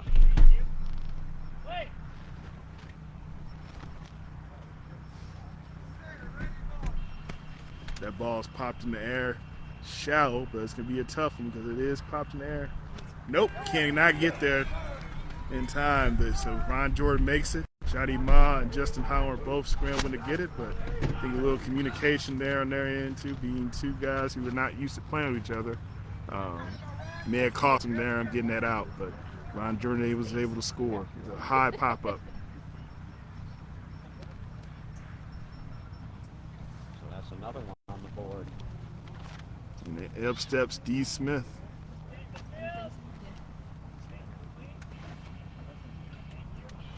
See if Dave Smith can recover from that missed base that accounted for only his second out of the 3-game showcase. Oh, strong cut there, but is not able to connect for strike 1.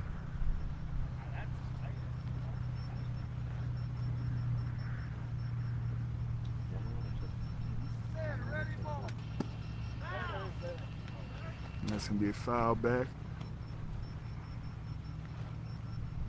Jason Price throws it back in. Jeremy Lopez has the ball. 2 strikes. Right over the bat of D. Smith. He's the Strike tying 3. run right now up as they have this game 18-17. 18-17 to score. We have 1 down in this inning. See if David Smith can tie it. Maybe give him the lead with a big fly. That ball's going to be popped in the air. Gonna drop shallow. He's going to... Casey Krause. Got him. Oh, no. No, What's the he's call safe. here? He called him safe. I thought he had him. Yeah, I thought he had him too. I there, thought DB. he had him. So was it safe? Did he call it safe? They... No. No, I think they called him out. Both sides were cheering. Yeah, let's see if we can get an Make sure what official. they call it. He's out. So we were right. Nice DB. play, and that was that Casey Krause? Yeah, it was Casey See, Krause. that's what I mean, man. He's had a little bit of struggles, but he's also made a few spectacular plays. Yeah, that ball was popped straight in the air, basically right up center. Casey Krause made the run in the shortstop position. Was able to snag that ball just in time. Axel Cox put one over the head of Johnny Ma. Was making Johnny Ma was tracking it. He's still not there, but he's going to score that run. And that's your equalizer. That'll tie the game at 18, unless Katie tells me no, but I think that's where we're at. Yes, it is. The game is tied. 18. We're tied at 18 now. Tied at 18 with 2 outs. That ball was hit over the head of Justin Howard, right past him. Johnny Ma tried to track it down but couldn't get there. Even Gerald Dyke has had a slight chance, but not in time. It's 18-18. Mike Coughlin up, left-handed batter from the Bayou City Heat.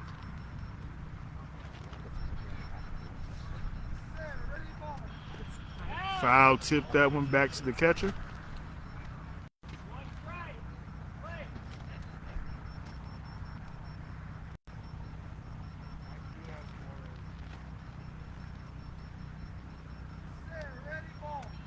That ball's going to be right over his bat, too, for strike 2. I don't think so. Unless Ball we back to Lopez. We're tied at 18 here. Bottom of the third. Team Texas up.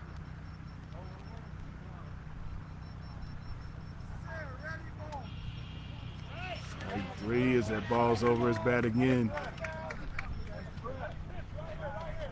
Can Coughlin get the lead, or will we go into the top of the fourth tied at 18 apiece? We'll find out here in this next pitch. Jeremy Lopez takes a step back from the mound. Now he's walking up towards the mound with the ball in his hand. Coughlin's taking some time to compose himself, get ready as well. And here we go.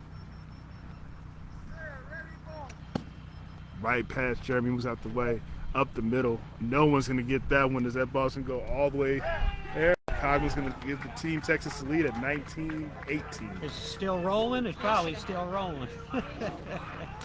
Hold on, we may. Oh, nope. I thought they were trying to say. I think someone said maybe it was a dead ball because I thought the field umpire had stopped, but no, he's going to pick it up. So, no, it's 19-18. Yeah, it rolled quite far. So, like I said, it was still rolling.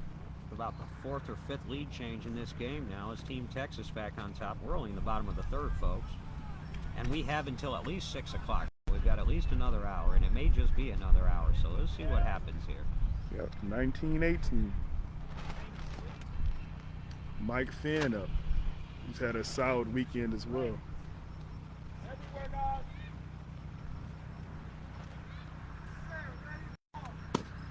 Jeremy just ducks out of the way of that one. Right to Justin Holland. Is he can make the play? Yes, he is. Before Mike Finn could get there. Nice play by Holland. And see, look, they moved him over to his natural side, over there to the right field side, and he makes the play. Yeah, he seemed to definitely dive and seem more natural for him from that side. So. Yep, it's hard to get used to, if you're used to playing one side, it's hard to get used to playing the other one. It's just for spotters as well, because it's all counterintuitive. You're reading the ball off a different direction. So yeah, we go into the top of the fourth, not tied, I'm sorry. Team Texas is up 19-18. And but for those, you see that Team USA won that inning, so now they've closed the gap to 1 now. As far as now we've got 3 innings left. So because you're in a dangerous spot because the last 2 innings for Team USA have been 8-run innings. Right. So if they put up another 8 here, that's going to mean 7. So they're gradually chipping away at this. 19-18. Texas. Yeah, Texas. So if you're just joining, because I know some people are just joining, so I know the original format of the All-Star games was red versus blue. Those 2 games were played, both won by the red team. So in this third game, you have a combination, it's Team Texas of all the All-Stars from the Texas-based teams versus the rest, or they are calling themselves Team USA. So Team USA consists of members from the Indy Thunder, Indy Edge, Gateway Archers, Chicago Comets, and the Philly Fire. And the Team Texas consists of players from the San Antonio Jets, 1918. Blackhawks, Bayou City Heat, Tyler Tigers, and BCS Outlaws. So you got 5 teams represented here too on each side. So it looks like Casey Cross will be up for his first plate appearance in this game. Coming up here for Team USA. He was substituted in last inning in place of Kyle Bora, who would be eligible to re-enter should Mike Curtis choose to do it. He substituted him out early enough in the game. Got to be out 6 outs.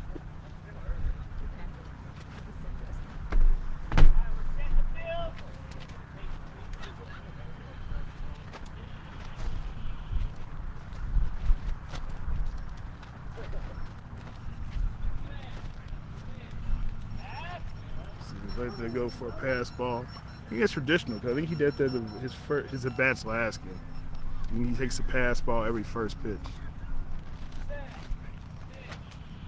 Takes a swing there, just misses. As Booker holds the glove pretty high, the swing for Krause is a high swing. That ball's placed down the left field line. Zach's going to be there in position. He's going to make that play. Nice, solid play by Arambula. Oh boy, defense is starting to tighten up a little bit here. Just a little bit. I mean, it's still a slugfest, don't get me wrong, but we're starting to see what we thought might happen with the defenses sort of tightening up a little bit here.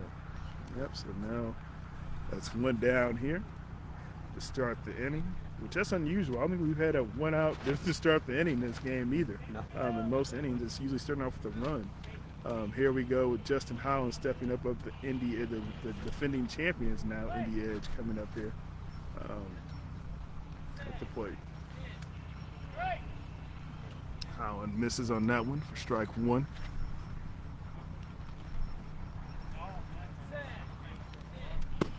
That ball's down the left field line too as well. Zach's chasing past Mike Coughlin. That's going to be a run score for Justin Holland. That's a good beat ball hit. Because that base was on as well, and so, you know, when you hit the ball right down the same baseline that the base is going off, it adds an extra challenge to the defender because you're hearing the base too. Yeah, so you can see that ball, like I said, once it gets past these lines are playing very fast. I mean, the lines up the middle are playing fast in this field today completely. So yeah, once it's there, it's going to take a great defensive play to make that out. And I think Justin Holland has found his stroke now a little bit. Oh yeah, he's not every day is going to be a home run, y'all. I mean, we're getting a little spoiled by seeing him, but Justin has. It looks like he's straightened it out with Jared. And wouldn't be surprised if he still gets a nice big fly here, but he's line driving. That's what he's doing. There's Johnny Ma. He's up the middle as well. Axel had a chance, went off his hand, but he knocked the ball away. That's gonna be a run scored. That puts Team USA back on top.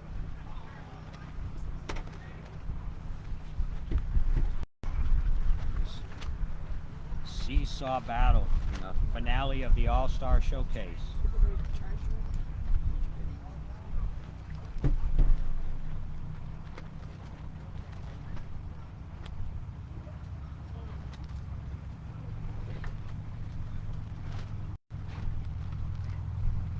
We've got a pause here.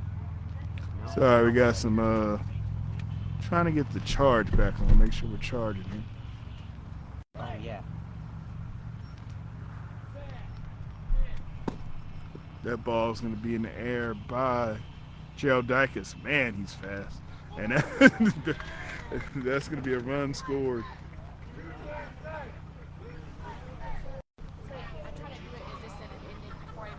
Yeah. All right, then we just start a new stream real quick. It's going to be broken up into two, which I hate, but there's ways to combine them later through editing. Yes, my queen. Can I fix it? You fix it? I don't know how to fix it. Well, I plugged in a new charger thing, new battery. But you make it restream again. It seems like every time we plug in a battery pack, for some reason, it cuts the stream. Because it can't go over phone. No, I think it was already. Yeah, I noticed a little thing pop up on the screen. Well, It was but like. it did last time. The moment we plugged it in, it like ended it before we can redo it. Yeah, what popped up on the screen was probably a battery warning. Yeah, it Yeah. just said low battery. Yeah, I just bought a battery pack today because I was stranded without a battery. If I was thinking about it, we would have just left that thing plugged into the power supply, the battery I went pack. to Walmart. I got it because my charger broke. The little plug-in broke, so I got that, a new cord. Yeah, so. So we might have to update them on just what the last couple of hitters did. Yeah. Well, hold on, because I said y'all. I'm trying to figure. So what is it? What's the score now? Yeah. So who's up now? Richie Russell. Okay. So let me make sure. I don't know how to take it back. But you'll be fine on that one. I think we're doing some checking here. I think Team USA is up by 2. Because what I have it right now. Yeah, that's off my head. Don't quote me on that one. No. I have 21-19, but I Yeah, could be wrong. yeah, I think it's 21-19. I think they've scored 3 in this inning.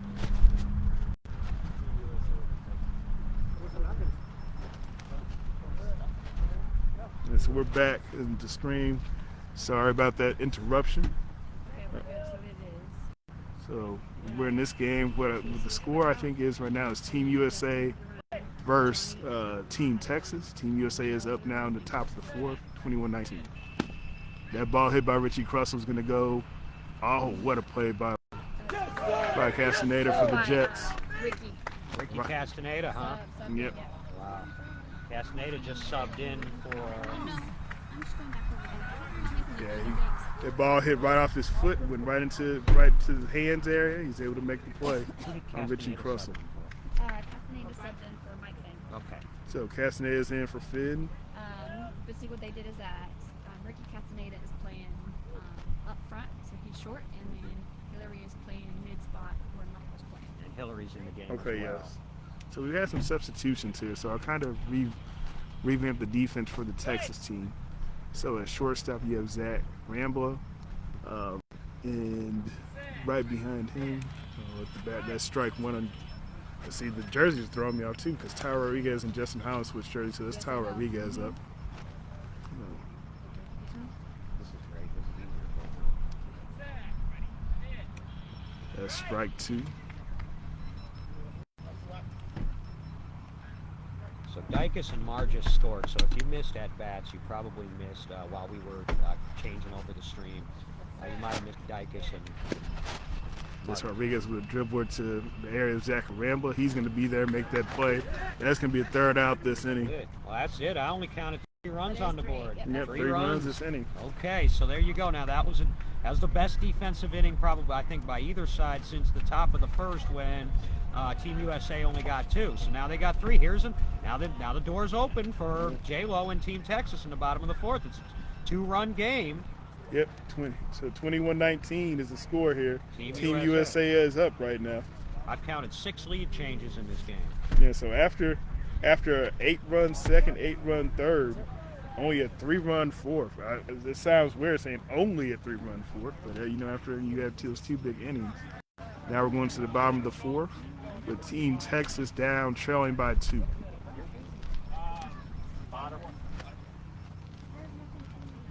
So yeah, you're also trying to keep up with the, kind of updating, resetting everything right now. Team Texas, we played the first 2 games, Team Red, Team Blue. Those games were run by Team Red. This third and final game of this weekend is Team Texas versus the rest, or versus Team USA. We have a couple of substitutions now for Team USA. Dakota Hogwin in place of Gerald Dicus, and Richie Schultz in the game in place of Tyler Rodriguez. The last out? Oh, it was Mike Finn. Yeah. So it's going to be Zach. Should be Zach. So let me reset here for the defense with Team USA because that has changed substantially. So in your shortstop position, it is going to be Casey Krause. In that middle position, kind of at a 5, or I guess depending on where you're from. If you're from the middle, it's going to be Richie Crussell up there. And then your far deep left, it's going to be Richie Schultz. On the other side up front is Justin Howland. Behind him is Johnny Ma. And in the back right corner is Dakota Hogwood. And here we go with Zach Rambler leading off for Team Texas in the bottom of the fourth. That's going to be strike 1 to start the inning. Team Texas is chasing 2 runs as the score is 21-19 in favor of Team USA. He is one player, Zach Rambula, who's capable of tying the game with 1 swing. Yes. We've got to see a home run, so maybe we get one. Maybe you just called the shot here, DB. I think that only happens once in a lifetime, and it happened for me with Corey White in 21. That ball is going to be a fair ball down the right field line. That's going to be a tough play for anyone to make. That's going to be a run score for Zach Rambler. Cut the lead in half anyway. 21-20. Here they come again. The ball was placed perfectly down. Basically rolled the opposite field line for him there.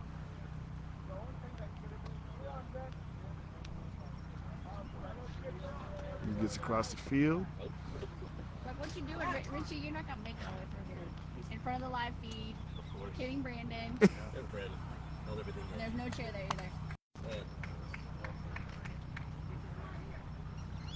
either.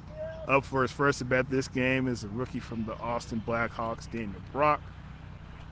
Number 28 batting for Team Texas.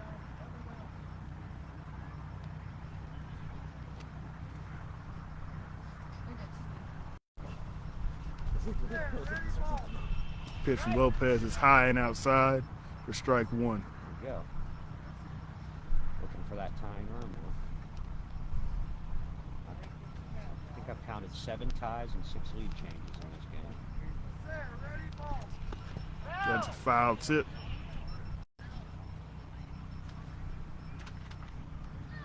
As Daniel stretches back out, readjusts at the plate.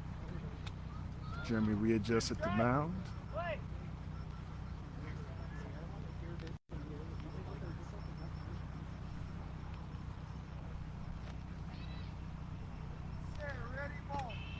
That ball is going to be high over the bat of Daniel Brock for strike 3. As one more pitch to try to tie this game in the bottom of the 4th for Team Texas.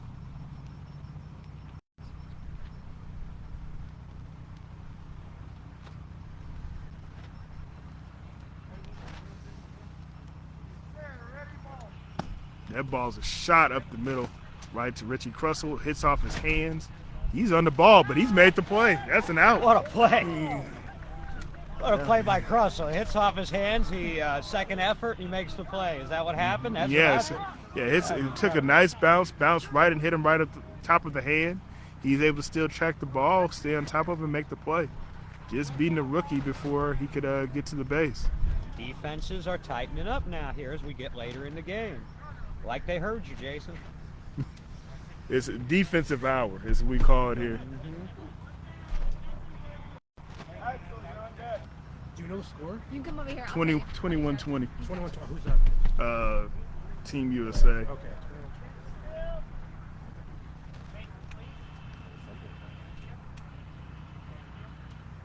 So now we got D. Smith up, looking to tie it up for his team.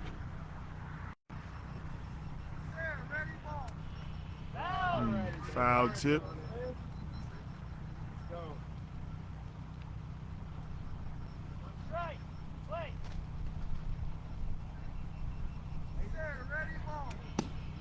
That ball's popped in the air.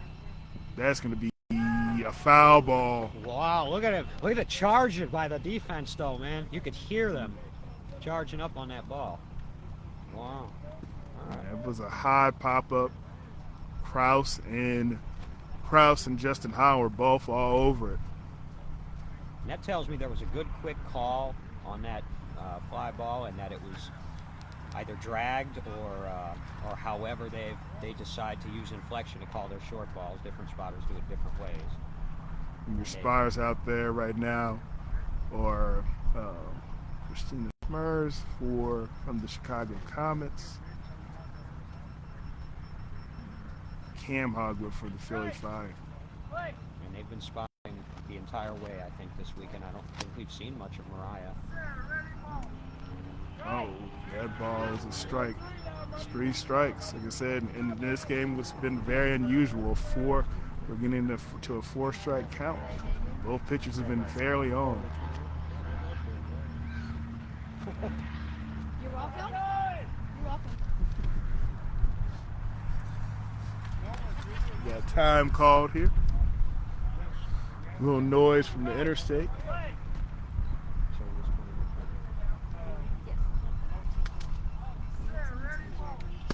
That ball's popped in the air. That's going to be a foul ball on the third base side. Trying to go that way, though. The fielder's going to have to be on it. Those are the 2 balls that have been hit foul have been high pop-ups. As the wind picks up here in San Antonio, it's starting to feel like St. Louis out here, DB. St. Louis in December, though. No, I'll take this all day. Yeah. From an Illinois boy, this is awesome. Yes, strike 4. Oh, buddy. Only Only the the second- second strikeout of the game for Jeremy Lopez. And here's the thing. Yes, His batting average the last 3 times He is 3 for 6 in this game. Smith So that takes his batting average now to, is. So, let's see, because him and Zach Arambula now are in a tight they're contest. probably I think, tied. for top batting average. yes. Axel Cox steps up to the plate. It's still 21-20. Favorite team USA. That's strike one. Right over the bat to the outside of the plate.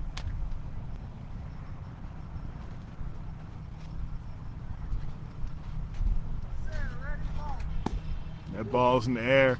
Casey Krause is tracking it. He's coming up. There it He is. made the play.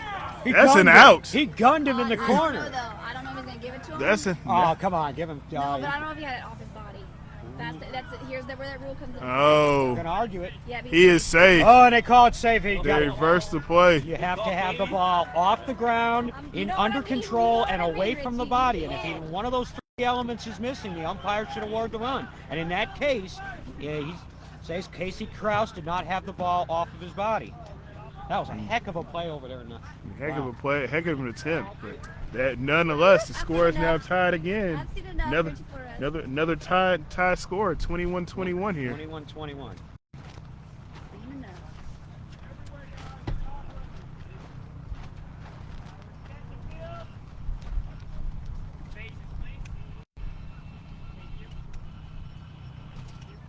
As Mike Coughlin steps in, trying to give Team Texas the lead here in the bottom of the second.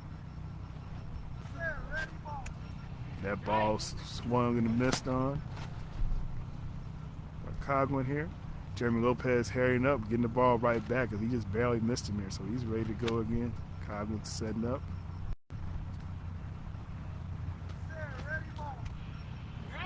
Just under the bat again, a little bit low that time. Strike two. We have 2 outs this inning, 2 strikes on the batter.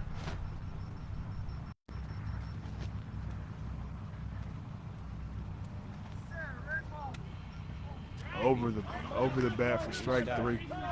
And this is a money pitch. It really is at this point in the game. Yep. We call a lot of 3-strike pitches money pitches, but this is a big one here.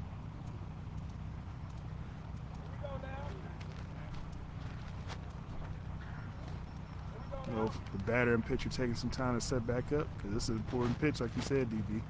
Pivotal point in this ball game. That ball's popped up, and that's how you get past Jeremy Lopez. It's a foul ball.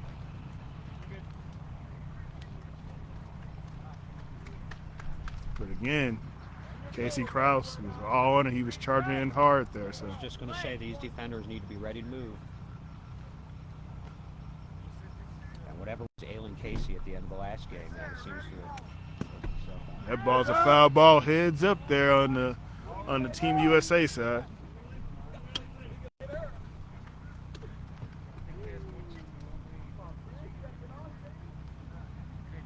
Wow, that was way over the. Yeah. That was like 60 degrees. Ball. Jeremy Lopez has gotten the ball back from someone who tracked it down over there for him. So he walks back to the mound. Mike Coughlin stands on top of home plate. Now he steps away from the plate, sets his bat back up. Here we go for the pivotal pitch. Foul ball. He's staying alive.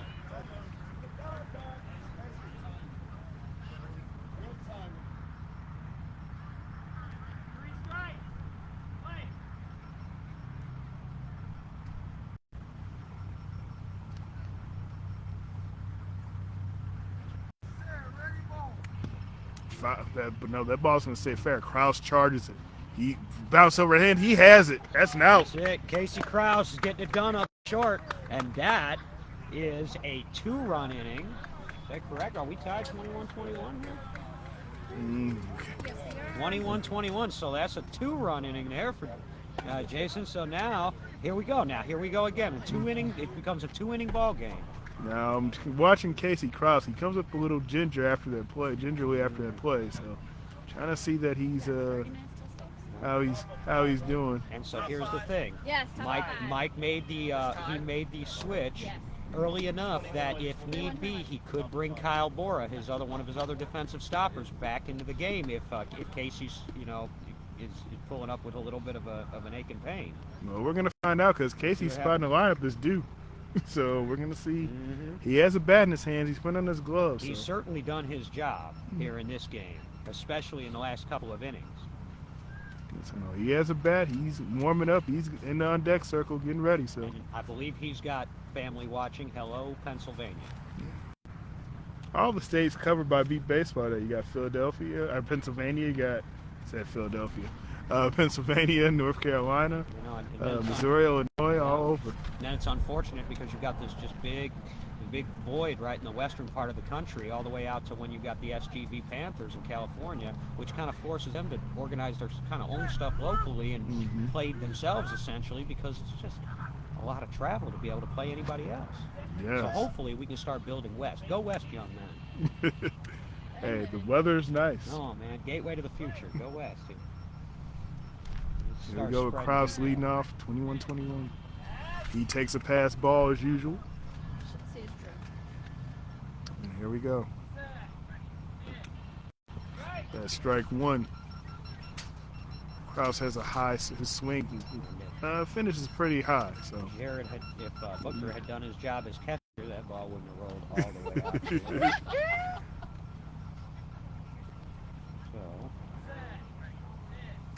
that ball is a shot way out there past Axel Cox. No one's going to get there before Krause gets to the base. wow, and he was quick to the base, and that was a shot. I didn't realize he had that.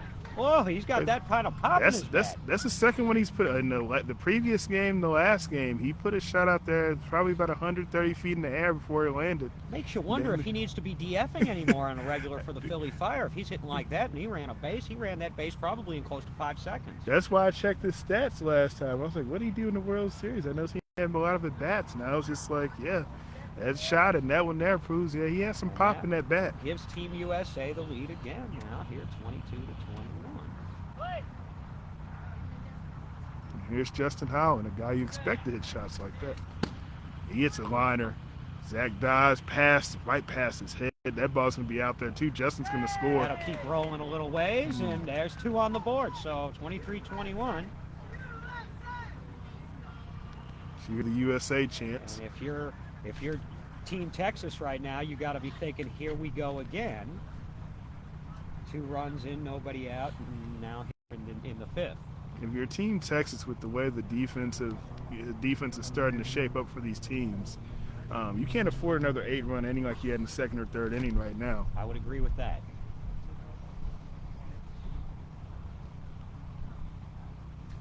We're at the top of 5 here, 23-21. In favor of Team USA. Jared gathers the ball after that shot that was placed in the outfield here by Justin Howland. Now we have Johnny Marges. No. Oh no, she's on the other team, Doug. Yeah, All right. this is Johnny. This Johnny red and blue is crossing the upper sheet. know. Right. Yeah. Yep, she's on Team Texas. They put her in. And Dakota's now in for Team USA. So this is Marges.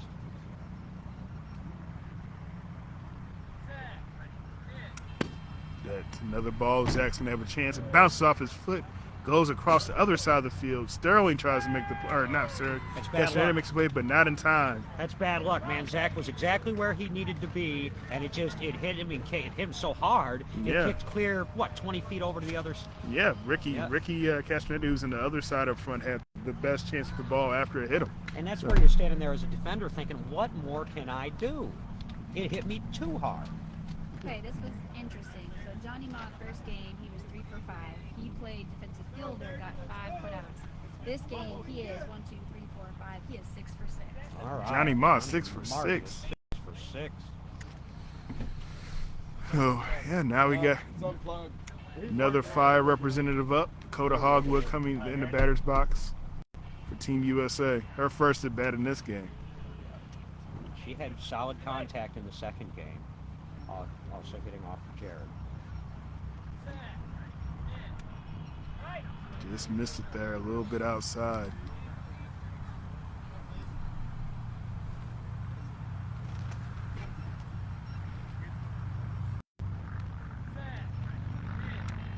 That ball's put into play. That's going to be at Ricky Castaneda. Under past his legs. Off Hillary, and she's going to, that's going to be a close play, but they're going to give the run to Dakota Hogwood there. And so Dakota Hogwood with her first run of the All-Star Showcase, and unless Katie corrects me, that means that everyone who has taken an at-bat in this showcase has scored at least one run. Yeah, so that's a run scored. That was a close play. It had bounced went through the legs of Ricky Castaneda to Hillary Oswald out there in the middle, and couldn't come up with it in time before Hogwood crossed and scored the run.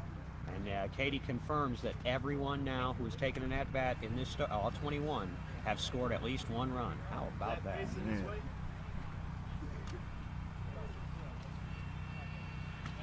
And if that must be, how about it? I mean, Yeah. wait, if you're Dakota Hogwood, getting a hit and getting a run with Jared Woodard pitching to you.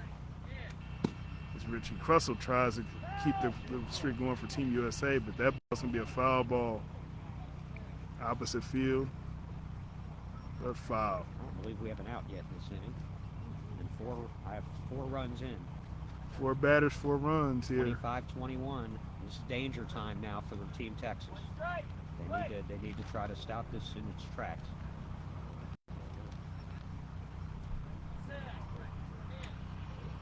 That's going to be strike 2.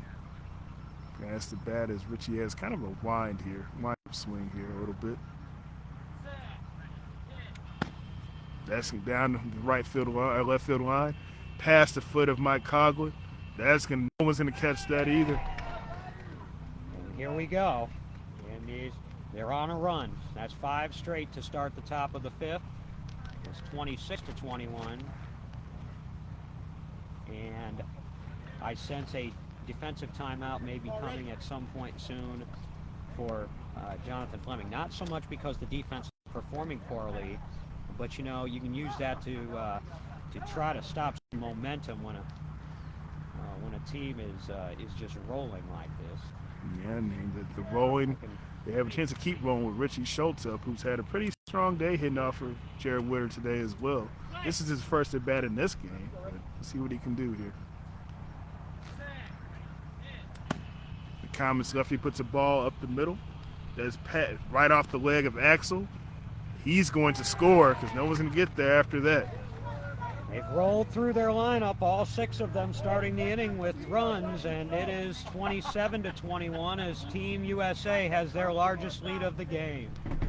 And it not probably comforting for Team Texas knowing the guy who had probably the best contact off the bat in this inning, Casey Krause, steps up to the plate. I mean, he put a ball about 130 foot in the air and they kept rolling out there. That's his second one he's hit like that today, so let's see if he can keep it going. After he made a great defensive play to end the bottom of the 4th, so he's had a pretty solid game since entering. Philly Fire and Gateway Archer players for Team USA in this game have performed exceptionally well. Particularly, Rich Crussell, but even Bora when he was in there. But the 4 Philly Fire representatives have really taken this thing by the horns.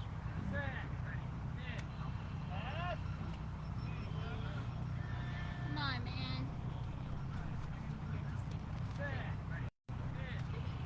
And strike 2. Oh. And again, Booker lets one go through, and that's no way to keep momentum going. Foul. As we had the duck over here at the scorers table, we almost took DB out. Need it. Right, that's strike 2. It was in the air. I would have. Oh, here we go for the next pitch. That ball's right past Jared on the left, the right side, past outstretched Hilly Oswald. D. Smith with the last effort, couldn't make it in time. As Casey Krause checks in again and scores again for Team USA. Speed kills, but at the same time, that's a ground ball. That's a ground ball that somebody needs to try to get into the front. Timeout. And Now there's a Thank you. defensive timeout, Team Texas. There it is. 7 in. 28-21. And while we have this timeout, again, I want to take a moment to give a shout out to some of the people that have helped make this happen and some of the entities. I'll start with the residents in Alamo Heights by Marriott Hotel by the airport here in San Antonio. The hospitality has been great. The accommodations have been awesome. And I frankly haven't heard any complaints at all. So they're wonderful. Tappy Sports providing a lot of the logistical stuff, and they're the local entity that's presenting and putting this on. Of course, Mind's Eye Adaptive Athletics. My friend to my right here, Jason Frazier, general manager of that, and they've helped us out quite a bit. And of course, you folks there at Beatball Nation, everybody that sent in a little donation, even if it was $5, $10, we managed to raise, I won't even give the amount, but we managed to raise enough to cover hotels, not only for players, but for essential volunteers as well. And finally, National Beat Baseball Association, PR, Second VP Richie Flores for providing some public relations support and some of this professional equipment, helping out with that. And there's Justin Howland with the pop-up. That's a high one. That's going to be tough. It bounced, took a funny bounce, so no one's going to be able to track that when Howland scores again. So when you hit that base, his foot, so like when you know he dove for it, if his foot had missed it, he would have missed the base. That's Yeah. crazy. And he probably would have scored anyway. No, I think he might be, because D. Smith was right there. He might have been out if he missed that base. I don't know, man. That ball, I think, was still moving when it got. No, it was. He tracked it. He almost picked it up in It's almost time. like a slide, you know, when they Yeah. get around the corner with your foot. Yeah, no, he had to hook it. Yeah, I've he did. never been a fan of sliding into pylon bases, okay? You're going to have just as much, if not more speed, just running straight through it. Plus, if you do happen to miss it, you're on your feet instead of on your, You're on your whatever. butt. And then if you slide past it, you're pretty much toast. Now, but sliding has become, sort of a new thing. That ball's opposite field. Johnny Ma, that's going to be fair. He's going to score. He's 7 for 7. 7 for 7 for John Margist as he's making a push to get into that conversation for the batting title. First at bat with the strikeout. What's that? Hold on a second. Yeah, you are 7 for 7. Good job, yes, you got it. Thank you. 7 for 7. Just distracts me. Good. Well, yes. That's craziness. 7 for 7. He's the only one. We did it last time. So Yeah. that's not jinx it. She's not even going to say it, but we know what we're all thinking. Yeah, we're not going to jinx him. Last time. So here we go with Dakota Hoggle looking to keep. There's still no outs this inning. No. We're in the top of 5 right now. Team USA still batting. Hogwood places the ball down the left field line. Zach's chasing past Coughlin. They're gonna score because she's gonna score on that one. It's another run scored. That was a nice hit. Yeah, that rolled the line, rolled down the left field line. Zach chased it. Coughlin tried to make a dive, but after that missed dive by Coughlin, that ball was gonna keep rolling. 2 runs in the inning for Dakota Hogwood. That brings us. We're getting into dangerous territory for Team Texas here, because that's about 10 runs. We start off this inning tied at 21 apiece. Now we're looking at 30 to 21, I believe here. Yep, 30 to 21, 9-run inning. 9 straight runs to start the inning. And a second defensive timeout, and that's all they take this inning. So 30 Yeah, so 31. yeah, so we're making some substitutions here too. I'm coming. Fleming looking for an answer here. So you got Finn coming in, Sterling's coming back in too as well. You're gonna take off. You're taking off Axel Cox is coming out of the game, and you're taking out Mike Coughlin's also coming out of the game here. Wow, now it looks like they may be emptying their bench a little bit here.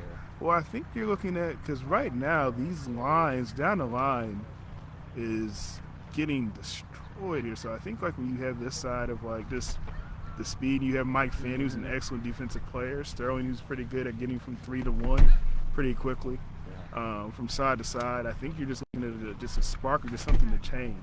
Yeah, Jared's definitely using the lines, right and left field, definitely, especially left field. Yeah, because Mike Finn is going to be, like I said, I know it's different for Texas, but in Midwest lingo, he's in a 5 right now on the left side. So instead of playing him straight up the middle, they're shading him a little bit to left field. Yes. 'Cause right now, the last few hits, it went over on that side, and they just kept rolling. So And you're trying to get some spark there from two guys who also communicate in the same team in two Blackhawks. Seems to be doing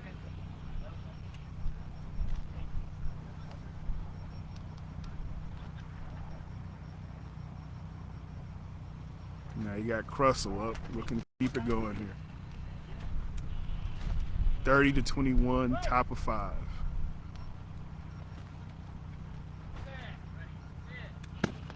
That ball's a shot on the right side, right at Hillary. Bounced off her body. Is she gonna get it? Yes, she got it. So she recorded, gets the first out of the inning for Team Texas. All right, so that will make one, and that's what her third put out. That ball went off her foot, thigh, Tournament. shoulder, arm. I think it traveled all the way around her, and she got it. Sometimes you got to use your body. Did like a snake all the way around. She was able to pick it up in time before Crussell gets there. And she's very athletic anyway, and so she would know how to get her body into the right position to be able to get that ball under control. Yeah, definitely stopped. That was a liner, and she stopped dead in its tracks. So here we go with Richie Schultz, a guy that the Gateway Archers have seen a lot, and he's killed us. So we have a lot of respect for his bat up there. He's had a wonderful year. He puts the ball in play, left. Is Castaneda? Nope, he's not going to get in time. Castaneda almost had a chance. It was short middle pretty much. Well, there's your 10-run inning. 10 out of 11 have scored now. It's 31-21. Austin still, of course, has 6 outs to work with. Austin, Texas. I'm looking at Jono. The Team Texas. Yeah, that's a crucial one. That's one you probably got to have your Team Texas. I'm sorry, 11 runs in now, so it's actually 32-21. 32-21 here. They have ran through their order now twice. It should be Casey Yep, Casey Krause. So they've rolled through their lineup twice in this inning. Looking to go 3 for 3 this inning.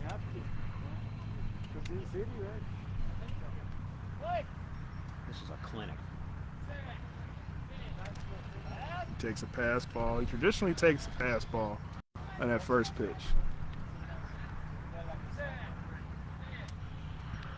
It's going to be a strike. Strike 1.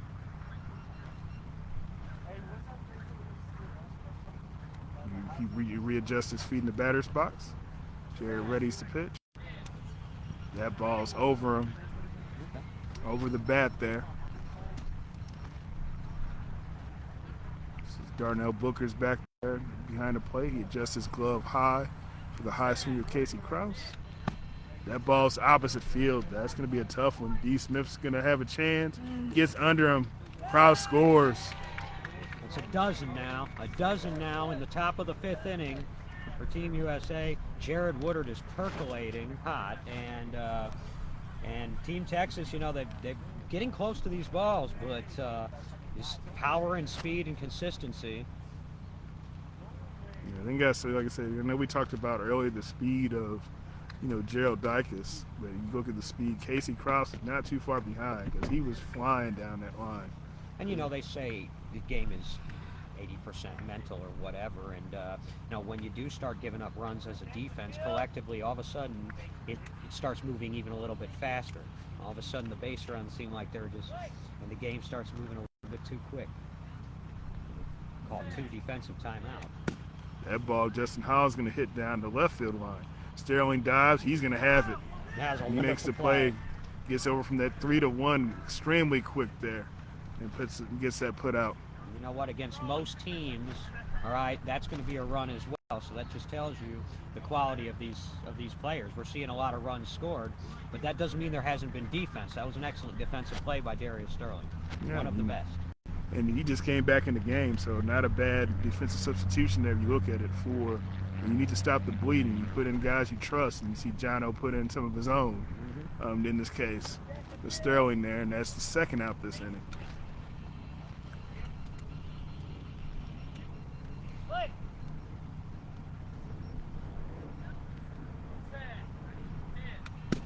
That ball's popped in the air, but that's going to go foul.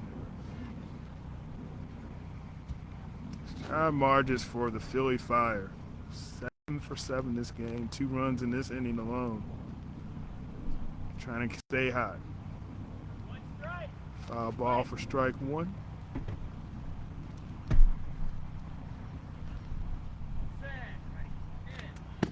That ball is going to be up to the left side. Oh, Mike Finn stops it. And What he a makes play the by play Finn. over Sterling. Sterling communicated the ball was over him, and Finn slid into position and made the stop. So, like I said, the two Blackhawks come in, record two of those outs, two defensive substitutions. And that came after that second defensive timeout. They all of a sudden, and he made the subs and got things together, but still the damage is done. You got a 33-21 game going to the bottom of the fifth. All right, Jeremy's got the challenge laid down. He's answered it every time today. Every time he's had the challenge laid down, he's answered it. Now this is a steep mountain, though. Yeah, 6 outs. This is the toughest of the challenges I think that he's had. 15 minutes. And we are 30. up against a 6 o'clock deadline, it appears. Oh, yep, 33-21. Yep. Team Got a USA. deadline to do it at.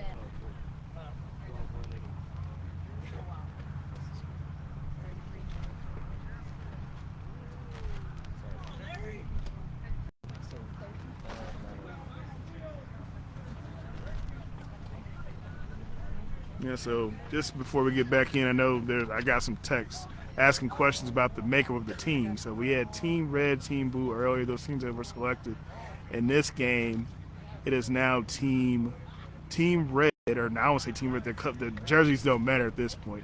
So the teams are split amongst Team Texas and the rest. So every team that's not Texas-based is the 5 base Texas teams: Tyler, San Antonio, Austin, Bayou City, and I know I'm forgetting someone. Bryan College Station. BCS. So don't hold that against me, BCS. I'm trying to remember off the top of my head. Are basically put on one team, and the other team consists of Gateway Archers, Chicago Comets, New Thunder, Indy Edge, and Philly Fire. There's strike one to Ricky Castaneda to start off this bottom of the fifth. Remember, John O. 6 is the deadline. Said the dude's pretty cool. Yeah. That is strike two.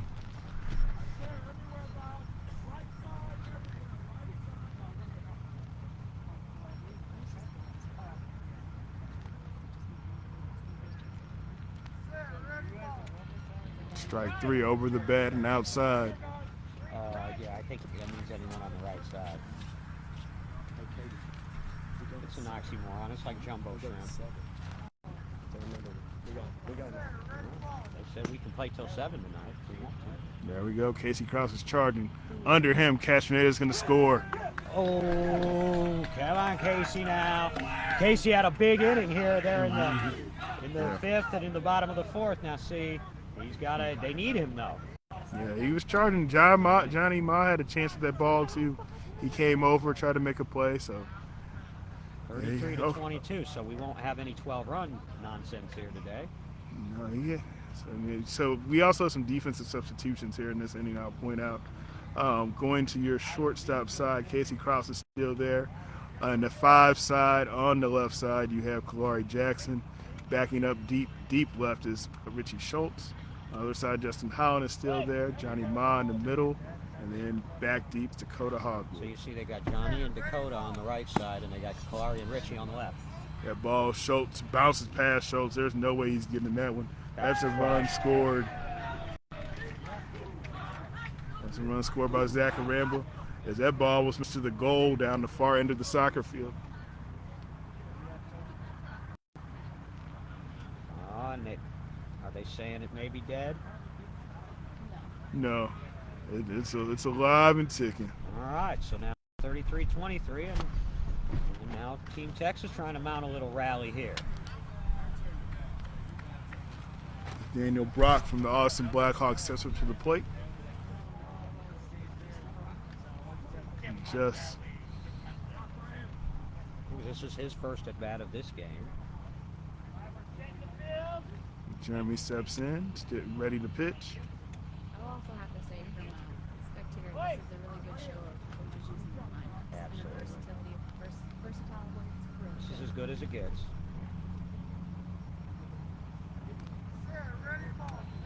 That ball's hit high. That's going to be foul. Bounce foul towards the dugout, I guess, or I should say the bench of Team USA.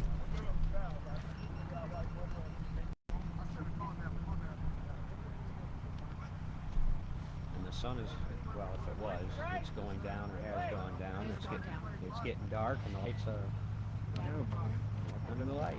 Little beat ball under the lights.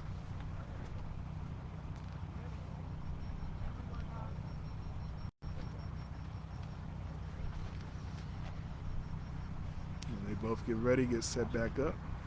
Here's the next pitch. That ball's hit. That's to the direction of Krause under him. Schultz dives. He has it in his body. He picks it up, and he is out. Got him. They gave it to him. Richard Schultz with the out recorded there on a tough play. Way to back up Casey Krause by Rich Schultz, and he's making an impact again in this game. Rich Schultz has had a really good showcase. He was selected technically as an alternate, although we kind of did away with the whole all-stars and alternate business. But he's playing like one of the top 10. He's playing like he does against the Gateway Archers all the time. He's tough on y'all. Yeah, he's real tough on us all the time. So we're used to seeing. We have no doubts of why he made the All-Star team from the Gateway Archers perspective. We know very well. So.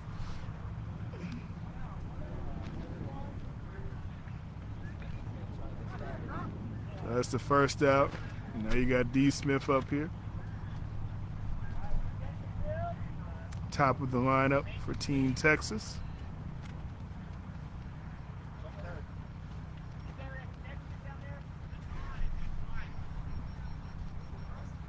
Two runs in so far. I have 33-23 here in the bottom of the fifth, and they may have to fix some equipment. Good. He's learning.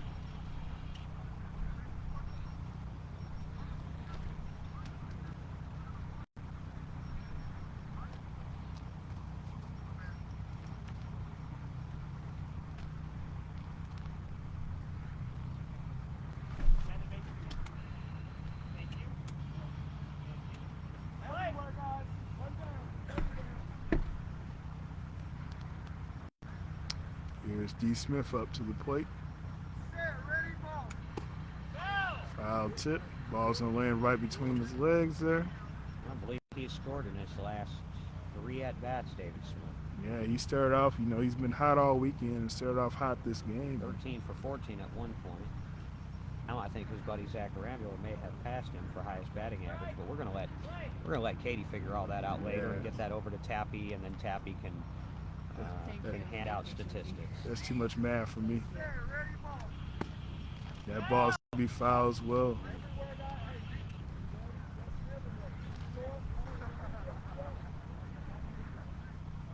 You got some impressive averages that I'm assuming in this game. Like I said, we talked about, in this team, D. Smith and Zach Arambula, and also you have Johnny Ma, who's now 7 for 8 in this game. I mean, obviously, when you have a 22-19 game. That ball's up the middle. Kalari Jackson has a chance. No, it's going to be past her.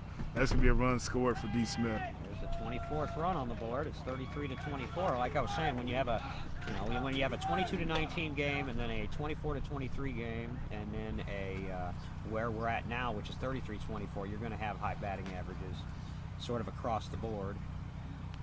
And plus, look, this is Texas grass. This is short grass. Now, these fields aren't running nearly as hard and fast as they would if, say, this were in August or September. Yeah. Okay, but it's still, they're going to scoot. It's fast fields and fast players. It makes for a high-scoring game.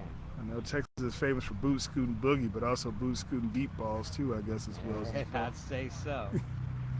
We got Mike Finn coming up, trying to get his team back in the game. They put him in the game, see if he could give them a spark. He's been outstanding.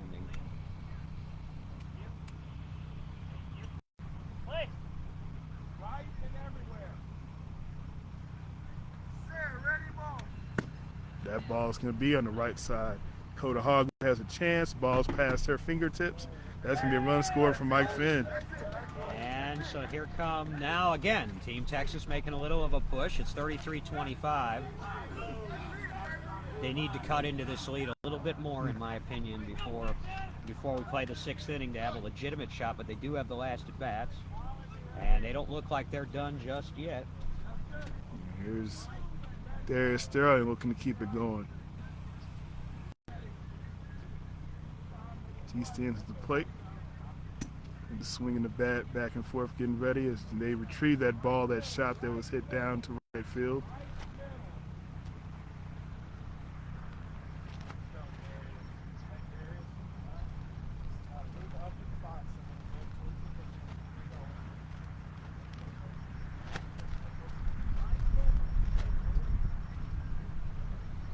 Still waiting the ball to get back here.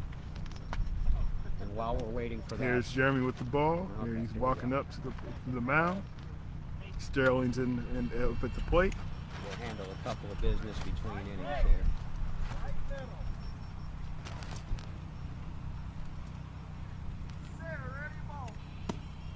Foul tip. Ball hits right off the top of the bat. Goes back to the catcher. Strike one.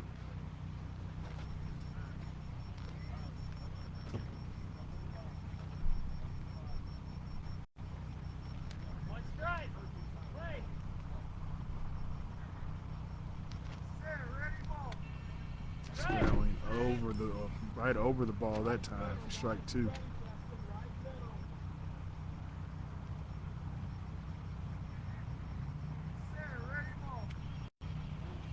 Strike three. On the 3 strikes for the first time again, and on quite a few batters. So many that I've lost count. Yeah, they don't get We've too many only- deep counts in this game. We've only had 3 or 4 strikeouts total between the two pitchers in a game that's seen, over really 70 batters. That ball is going to be hit short left. Casey Krause is there. He's on it. That's an out. That's a great play there. All right, that's a shutdown play by Casey Krause.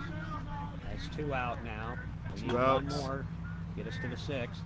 Now you got Ricky Castaneda up, and you're, like you said, I think you talked about it earlier. I think you to have a high percentage shot coming back in this game, you got to figure Team Texas has to score a couple more runs here in this inning. I think so, and Ricky Castaneda is certainly capable of doing it. He's got some speed.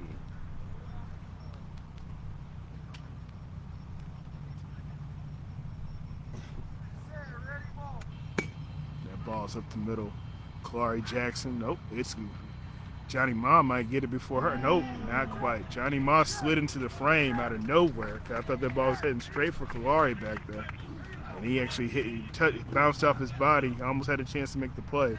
Doesn't quite, and Castaneda puts himself on the board and scores a run.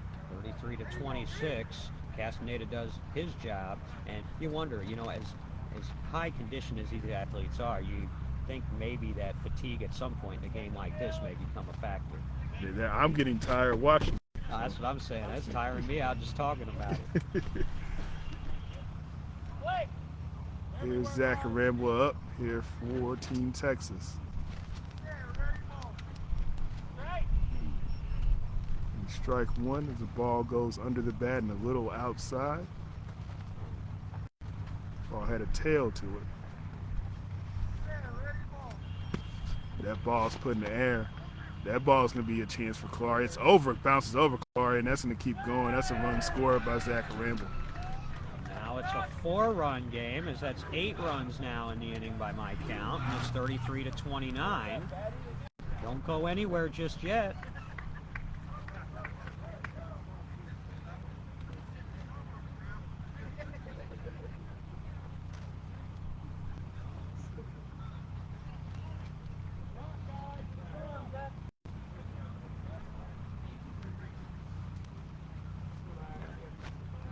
No give in either one of these teams, though. Every time one of them has gotten out to what we would think would be an extended lead, the others battle right back into it. Find a way to get a big inning. Runs did you say for this inning? I counted 8. There's 8 batters been up. There's only been 6 runs. Oh, okay, 6 runs. 33 to 27 now. All right, 33 not to quite as close as 27. I thought. 33 to 27. This is tough, folks, when these runs are coming in and coming in. If it wasn't for Katie, we'd be so lost. Oh, we would just tell you there's a lot of runs being scored. Yeah. And we'll ask her between innings. That's how we usually have to do it. 33-27 here, bottom of the 5th. So they do still need a couple more, I think. If they can get to 30 here, I think they've got a shot in the bottom of the 6th. And now we have The ball's in there, but that's a foul ball. It's going to land pretty much right back at the pitcher's mouth. As Daniel Brock steps up, number 26 on Team Texas. Brock's a rookie, and he's getting some coaching here about running through the base.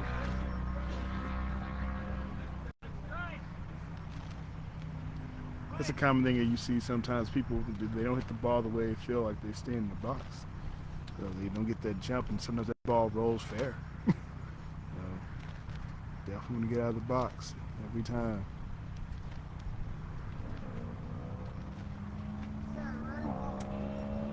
Oh, right over it. That was a nice swing there. You can hear Jeremy Lopez was excited about this swing. He wants that one over again.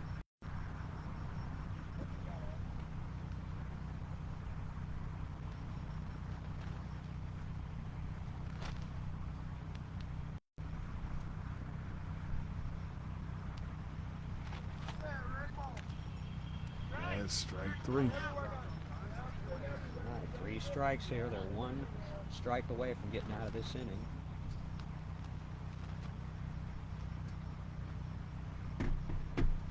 Big pitch here too, because you can get on, or if you can score a run, you bring back up D. Smith.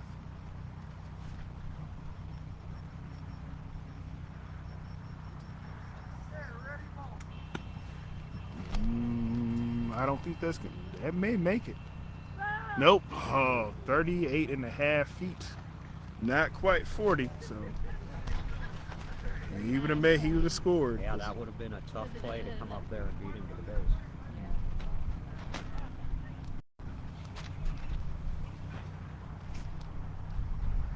Do it again. Have to walk back and do it again.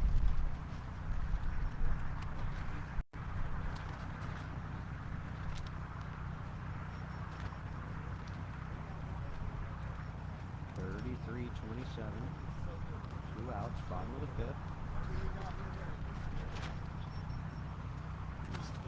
Here we go as Brock gets set back up in the box.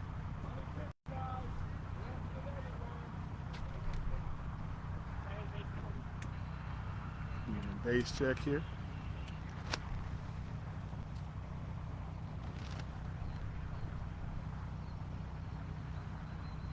Back up as he gets ready for the pitch. Has the bat touching the plate now.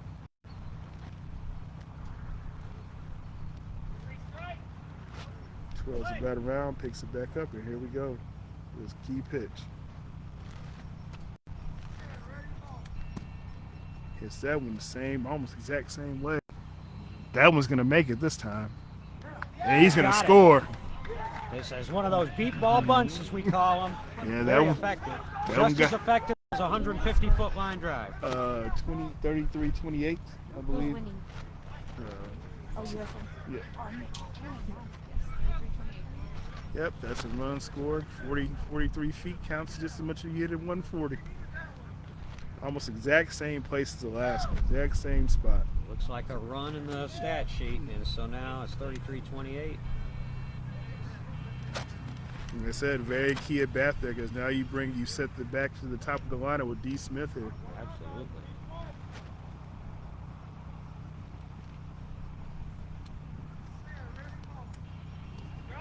Strike 1.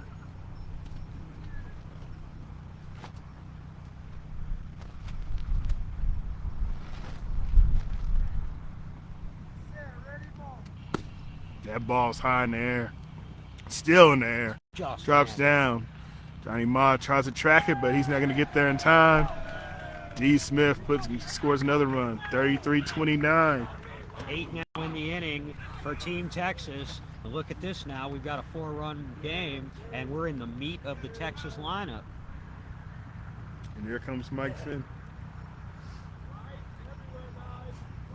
Are y'all having fun yet?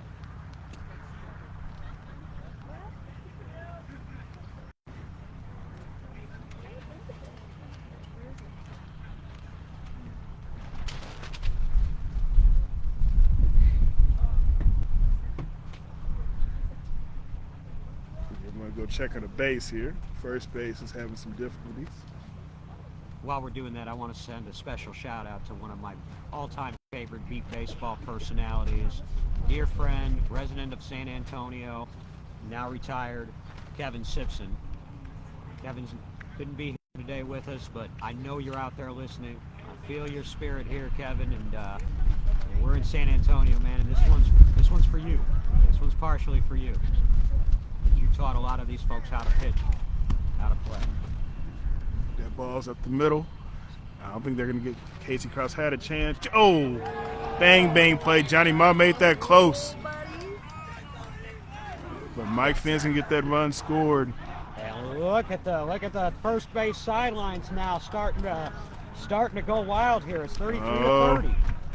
We got a challenge here. I think Team USA is asking Jason Price to check with the field umpire. Because on that play, it was such a close play. Johnny Ma had a chance. It's just about if he had possession in time. I'm relying on my ears. I thought he was in there. I thought he scored, but we'll see. This is obviously a crucial call in this game. Oh, that is the call. They reversed the call. It's out. Wow, 3 outs. 33-29, and that ends the 5th inning, and that could be a huge call. But Jason Price usually gets it right. Well, he went out and checked the field umpire. Yep, I don't think the field umpire has a cowboy hat on, so I'm gonna take he's from Texas. So I don't think he's biased here. I think he just made the call he felt was right there. Either way, they stay in the game at least within reach. With an 8-run inning, it was looking like it was going to get out of hand for a second there, but it's 33-29 going to the 6th. 33-29 going into top of the 6th. While we're changing up sides real quick, I wanted to ask you, Mr. Jason Frazier, since the World Series will be in St. Louis, in our neck of the woods, in 2024 and 2025, are there any, and I know it's early, are there any updates or anything that we need to know as far as the goings-on and doings in planning for that? I think everything's on track for us. Our biggest step in planning for it right now is, as we announced earlier, we're going to be hosting a regional tournament in St. Louis, 2023, to kind of get, I won't say testing grounds, but all things that we have planned out for the World Series. We want to make sure they're going to work for the World Series, get some team input. We have the 8 teams confirmed for that regional. Also, we have our World Series planning committee working together already and scheduling meetings and talking about ways we can make this, I don't want to say, like you always say, the most enjoyable World Series, but we want to make this the most player-friendly World Series that we can possibly do, not only with things that are going on the field, but also with things that are happening around the town. We know some people use this as a vacation of sorts. So with all the audio description that Mind's Eye provides in St. Louis, we also want to make sure there's things for people to do that are accessible when they come to the area in 2024, 25, and some teams will come in 23. So we're excited. The planning process has begun, and we're doing all the steps we can to make this a great 2 years of hosting the World Series. I know I'm looking forward to it. And that's going to be a strike there, starting out this top of the 6th with Dakota Hogwood here for Team USA. I'm looking forward to it, and I think there are a lot of others that I can speak for in that regard. So.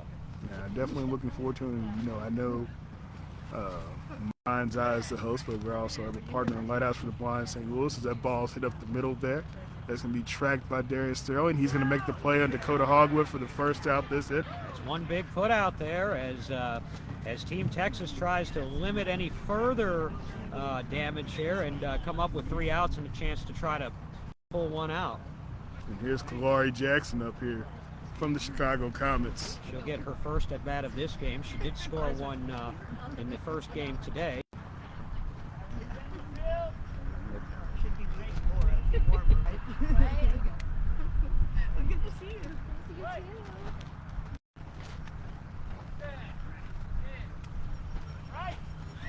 Oh, ball And the coming ball your gets way, away DB. again. That's 3. They're trying to test your fielding to That's see 3 if you points still I got should it. earn on our 21 game, right, Booker? Our 21 game. What about it? I'm 3 ahead now. You keep making them go by. What are the chances of getting John Rooney to do some live streaming for us and saying, That's going to be a tough ask. Especially that time of year. That's Cardinal season. it's just another dream I had? Yeah. But no, we hope to have some good interaction from the Cardinals. I think that a lot of not only the Cardinals, but a lot of the sports teams in St. Louis are also been supporters of Mind's Eye. Oh, That's going to be a foul ball. Now, the regional tournament, the first weekend of July next year, you did say that is at the World Series facilities, correct? Yep, so we'll be using the same playing facilities, and that ball's hit up the middle, or to the left side by Kalari, under Darius Sterling, past Mike Finn, past Zach Randall. She's going to score. What a hit! She just hit it by all of them. He said, seeing those CNI hits, and they start just navigating their way through a variety of defenders. But that wasn't just a little dribbler. That No. had some force behind it. Oh, yeah. That's probably her best hit of the tournament, or of the showcase. And it's a big run. I'm Let's right see. behind y'all, so if you need that, just ask me. Let's see if the Comets can go back-to-back, get back-to-back hits as Richard Schultz steps up to the plate here. 5-run game now, 1 out, top of the 6th. And it has cooled off a little bit here now that it's Yeah, not DB, no longer daylight. if I was your size, I'd probably steal your coat right now. I didn't bring mine with. No matter what size you are, I would fight for my coat right now. I forgot it last night. If it hadn't been for Katie, I would have froze half to death. Yeah, see, I forgot it last night. Last night I was in the envious spot of helping me out in the field chasing balls. I got pretty warm doing that last night, so. But no, so I did not bring the coat today.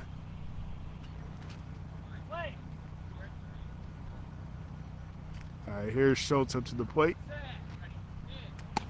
Hits the first pitch.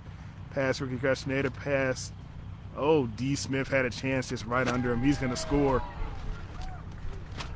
So that was a shot, another hard shot down the right, on the right field side this time.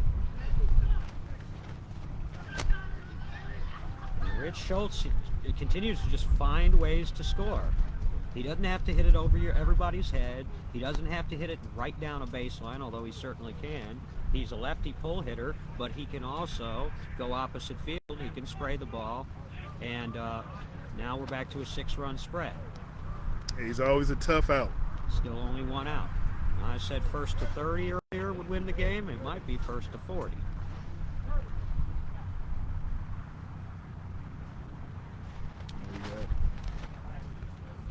And we got a substitution here coming in. D. Smith Casey coming out, I believe.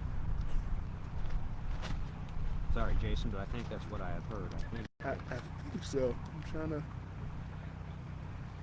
trying to listen in here. I'm trying Which to. is interesting because then they will not be able to reinsert him in the bottom of the 6th. There won't be enough outs used.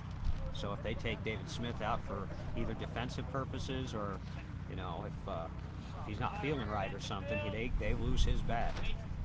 Yeah, that's. Is that what happened? Okay, so Mike Coglin's going in for Yeah, Coughlin is in for David Smith out there now. Yep. So he's playing that deep right field corner. Peculiar coaching decision, unless there was something wrong with David Smith that you would. yes. I think we had emergency, but don't say that. Oh, and strike 2 on Casey Krause, who's had a pretty solid game here. Oh, yanked that one. He's a little too early. That ball's going to be fouled, but he yanked that one too. He's had some pretty impressive contact on balls this week, in these last couple games today. So. That's the exciting thing about this showcase. Even the foul balls are getting hammered. Yeah, he just a little early.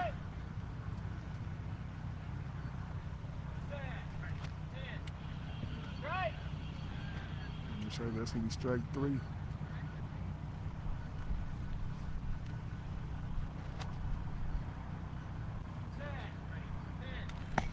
That ball's yanked too.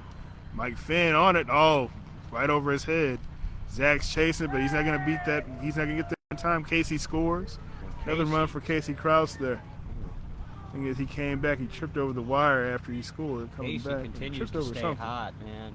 Yeah, Casey Krause has had a major impact on this game here. yeah, both sides of the ball. In fact, he may be my choice for player of this game. As far as both sides of the ball, there's plenty of candidates, I think. But It's a tough choice. You got Boy. some options here. you got Margis, who's 7 for 7. You know, like you said, the Fire had their imprint over this game. Dakota Hogwood scored twice in 2 innings. In one Yeah, inning. yeah, I think 3 times. I think she scored 3 times now. We'll have to check that with Katie, but I think she's 3 for 3 since entering this game. And here's Justin Howland. Right through the middle. Jared moves out the way. Good Takes a thing- weird redirection there. No one's going to get that one either. It's a good thing he moved out of the way. Yeah, he moved out of the way, and it took like a weird variation from going to the right up the middle and kind of curved through and went to the left side. And once again, Jared and Team USA trying to drive that nail in the coffin. Every time they tried to do it, Team Texas and Jeremy Lopez has just yanked it right on out again before it could close, but they're running out of outs now, and there's still only 1 out in this inning. Yeah, it's like, I know no lead is safe when you got 2 pitchers of this caliber, but that hill can be really steep to climb in some cases. And you're getting to that point for Team Texas. And they just lost David Smith, so at least for the bottom of the 6th. There's a ball that's going to be fair. Dribbler. Sterling's on it. He's going to make the play on Johnny Ma. play. That's going to be an out. That's the first time John Margis has been retired this game, and we didn't jinx him. I didn't. You didn't. I Oh, may he was have. put out previously by Mike Finn. So what is he, 7 for 9? We had him 7 for 7. 7, 8, 9, 7 Yeah. for 9. All right, he's 7 for 9 officially. Yeah, He was. There you go. He Yeah. was 7 for 7. Yeah, I may have jinxed him. I feel bad now. See? Now you know what they. So you don't say anything that could jinx them. I'm not owning this one. I owned the last one. Dakota Hogg puts the ball in play. Look at her on You know, first it's going to base. be out there. Ricky Castaneda bounced off his hands. He knocks it out of the way. Dakota misses the base. She still scores. Wow. And Castaneda doesn't make that play, and that's a play he usually makes. Yeah, even he knocked it out and put it in direction of one of the more other short-handed defenders, Mike Finn. He couldn't grasp it either. That's a play that's, tough way to not get an out on that one. When you have 2 defenders of that caliber both get their hands at it, on or near the ball. I don't believe that I have seen a team score 40 runs in a 6-inning beat ball game in my career. It happened a lot when the bases were at 90 feet, but we may get there today. Yeah, I heard about a game this year. I think it was because I was talking to Johnny Walker. Shout out to Johnny. He was talking about There was a strike championship one. It was game a down game. here in the 90s that ended 60-44. Yeah, I think it was because I said, how many times we had this matchup with Tim Hibner? As we were playing Austin. I said, and he told me about a game. I think they had a shootout like that back in the day. Katie Mathena's dad was a part of that. He was one of the pitchers. What'd you say? We were talking about the 60-44 championship game back in the 90s that Kevin and your dad put on. God, that wasn't the one that, like, my dad said that they had to call Jane and say, hey, we need to reschedule the banquet or something. Right. And they had to reschedule because they had to go to a second one. So Oh, also man. just the beginning of the push to move the bases back to 100 feet, Yes. which eventually a couple years after that happened. It takes a couple years. Even the Yeah. greatest of ideas takes a couple years. That's ball put in play by Kalari Jackson. Darius Sterling's all over that one. That's going to be an out. And that should be the third, Yep. third out of the inning. And wow, Darius got all 3 of them. Darius got the hat trick in that inning. But meanwhile, in between the 3 putouts, how many did they get that in? 1, 2, 3, 4, 5. I got 5. 5, so 38. I have 38 to 38 to 29. 29. All right, 9 to tie, 10 to win. So both teams are sitting there huddling up, getting their, final instructions for this last half inning. Or what could be the last half inning here. We could be, you ready for extras? I said 9 runs. We're sitting here still out here.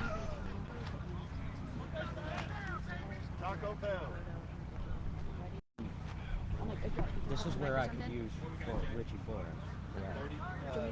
Yeah. What we got, Jen? Okay, I'll be 38-29.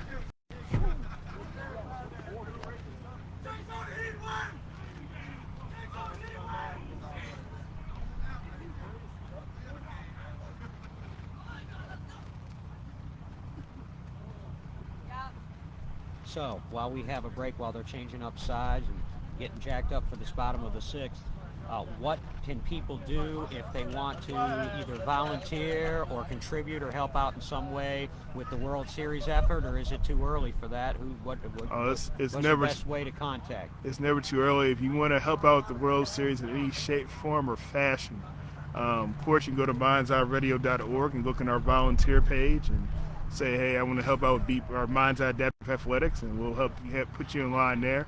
Or you can reach out to Mike Curtis, who runs the athletic side of things, at mcurtis@mindseyeradio.org. That is MCURTIS@mindseyeradio.org. And here's the first pitch of this inning. Darius Sterling puts it down the opposite way, blocked by Justin Holland. He's crawling towards it. He is going to get the out. What a stop by Holland, and then staying with it to make the put out. That's one big out. One down, 2 to go. And that was a crucial out, and that was a bang play. And that was at a part of the field where, Ricky Castaneda did not get Dakota Hogwood's ball, and sometimes it's the one play or the other. In a game like this, Holland makes the play. It was a very solid play. Put his body in front, still bounced a little bit away from him, but he was able to crawl and stretch out and get that ball right before Darius Sterling could make it to the base. And in my opinion, he has looked like a totally different defensive player since they moved him over to the right side of the field and brought Casey Krause in. What a difference 3 innings makes. Yes, sir. Speaking of Ricky Castaneda, here he is. That's going to be over the bat for strike 1. Again, we've mentioned it before. Ricky Castaneda has been named to the Team USA, USABA Paralympic blind soccer team. That's hoping to debut in 2028 in LA. And speaking, Casey Krause almost caught that ball. When you're hot, you're hot. But oh man, I mean that ball was hit right to him. Had his hands up. I want to say, I'm not positive, DB, but I think it hit off his hands. I'll talk to him after the game and find out. If it didn't, it barely did. If his fingertips are a little bit longer, it hit something. But yeah, it hit off. Let's say it went right over his head and bounced right to the defender behind him. Which is Kyle Bora. Kyle Bora is in the game. Never seen a ball caught on the fly in person, and I believe the last time it's been done in a regulation game was in 2002 in Topeka, Kansas. Wally M. of the old school Chicago Comets did it. Man.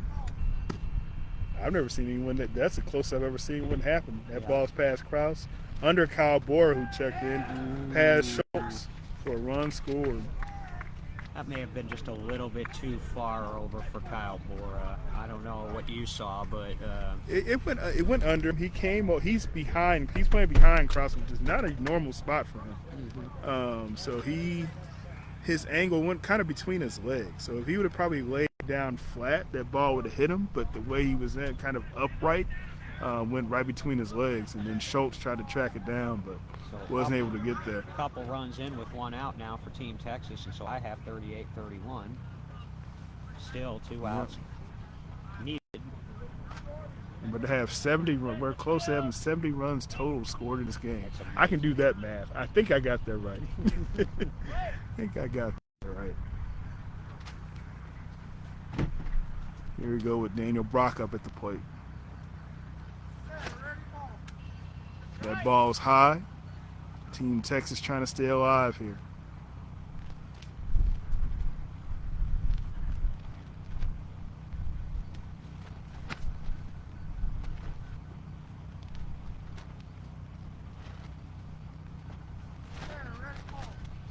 That ball's high again over the bat.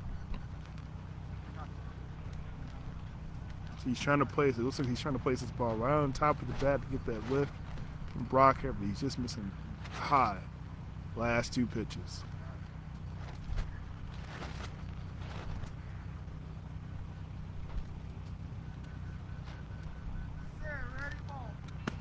There you go. That's connected. Casey Krause dives, misses that one. Richard Schultz goes off his hand. Keeps going. That's another run scored.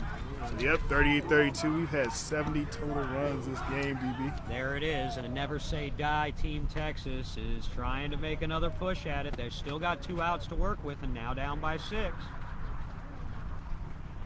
38-32. One out in this inning. Mike Coughlin steps up to the plate. And this is the spot that was occupied by David Smith. So Coughlin getting another at bat in this game. Looks like I think we got some substitutions coming your way.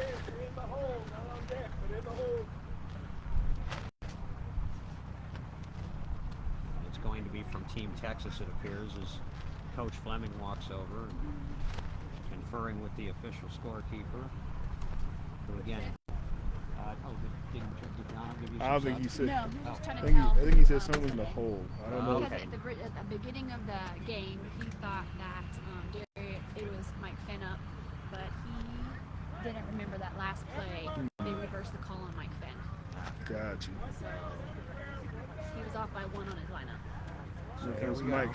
Here comes Mike Coughlin with 1 out. Team Texas. 6-run lead, and now you wonder who's going to step up and make the big defensive play for Team USA here to try to close this game out. They need 2 of them, 1 at a time. That was an odd cadence. His cadence was different there, and I don't know if that was a comfort thing or what, but you can tell he sped up his cadence on that pitch. That Okay. ball's hitting the air. That's in the direction of Kyle Bohr. Is he going to make the play? Yes, he is. Look at Kyle Bora. Who's going to make the big defensive play? Well, it's Kyle Bora from Gateway. 38-32. Down to their last out now, And that's going to be Mike Finn. and it'll be Mike Finn.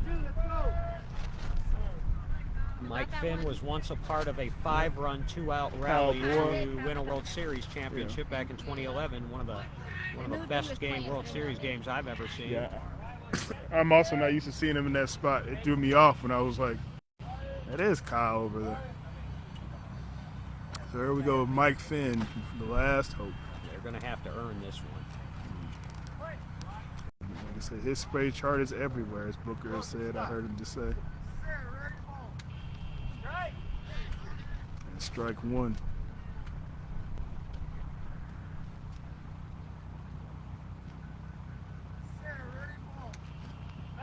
Foul tip.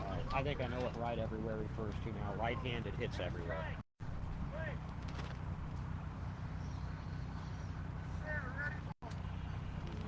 Just over the bat. Down to their last strike.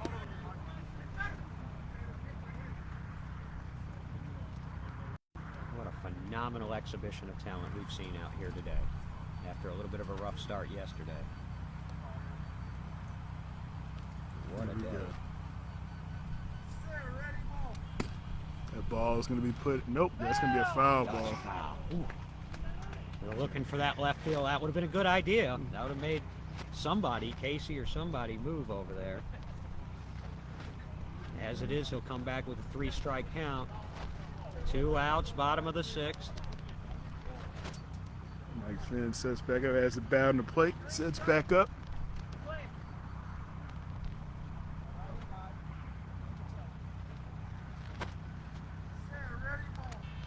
That ball is going to be in play, I believe. Yes, it is. Casey Krause has a chance.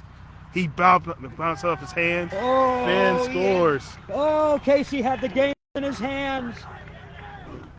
Nice and easy, slow and easy is the way to get that ball. He had the time to make the play. Did he bobble it, drop it? It had dropped.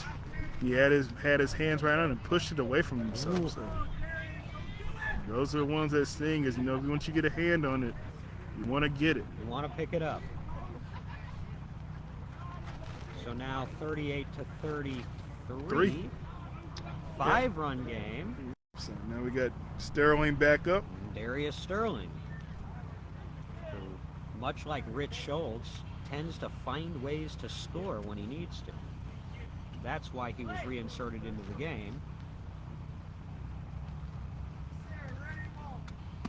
That ball. Casey's going to get another chance. Nice Nope. idea, but Nope. not quite. That's going to be 2 foul. That ball was going to ride the line, but not quite enough. Not tight enough. Yeah, but again, he hit it right into the ground, though. You can do that and get a little bit of air under it. The best short hit you can get in beat ball is to hit a nice little pop-up into a coffin corner. Yep. Nearly impossible. There's another one that's going to be on the line. That's going to stay fair. That's going to roll past off the hand of Justin Howland. Got him. Got him out. What a play. That ball literally rolled on the line, came back in. Howland bounced off his hand a little bit, but was able to stick with it. What a game, Jason. What a game. The final score is what then, 38-33? 38-33, as you said. It's a great showcase between both teams. I mean, you had Team Red play 2 games, Team Red versus Team Blue for 2 games, and then Team Texas versus the rest for the last game.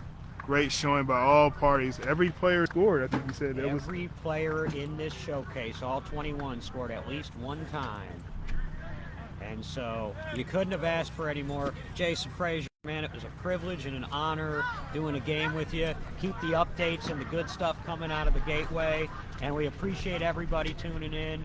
And you can have this game on demand now forever. I don't know that you'll see higher level beat baseball played than what we've seen this weekend. Thank you all, and we're going to sign off now. Bye, everybody. Good working with you guys. See you next time. Whoop, whoop. Okay, so I turn it off. Oh.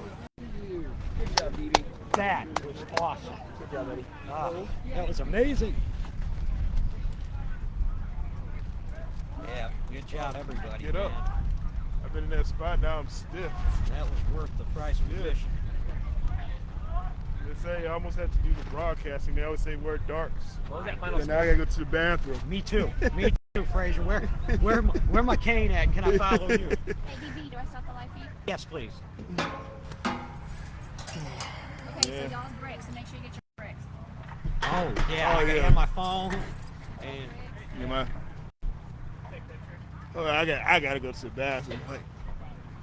can we get all of the at least all of the competitors together though for a team photo so that we can, or for a group photo so that we can use it to promote? Worst. Good, awesome. Laura is coming. You head to the bathroom? Yeah, I'll come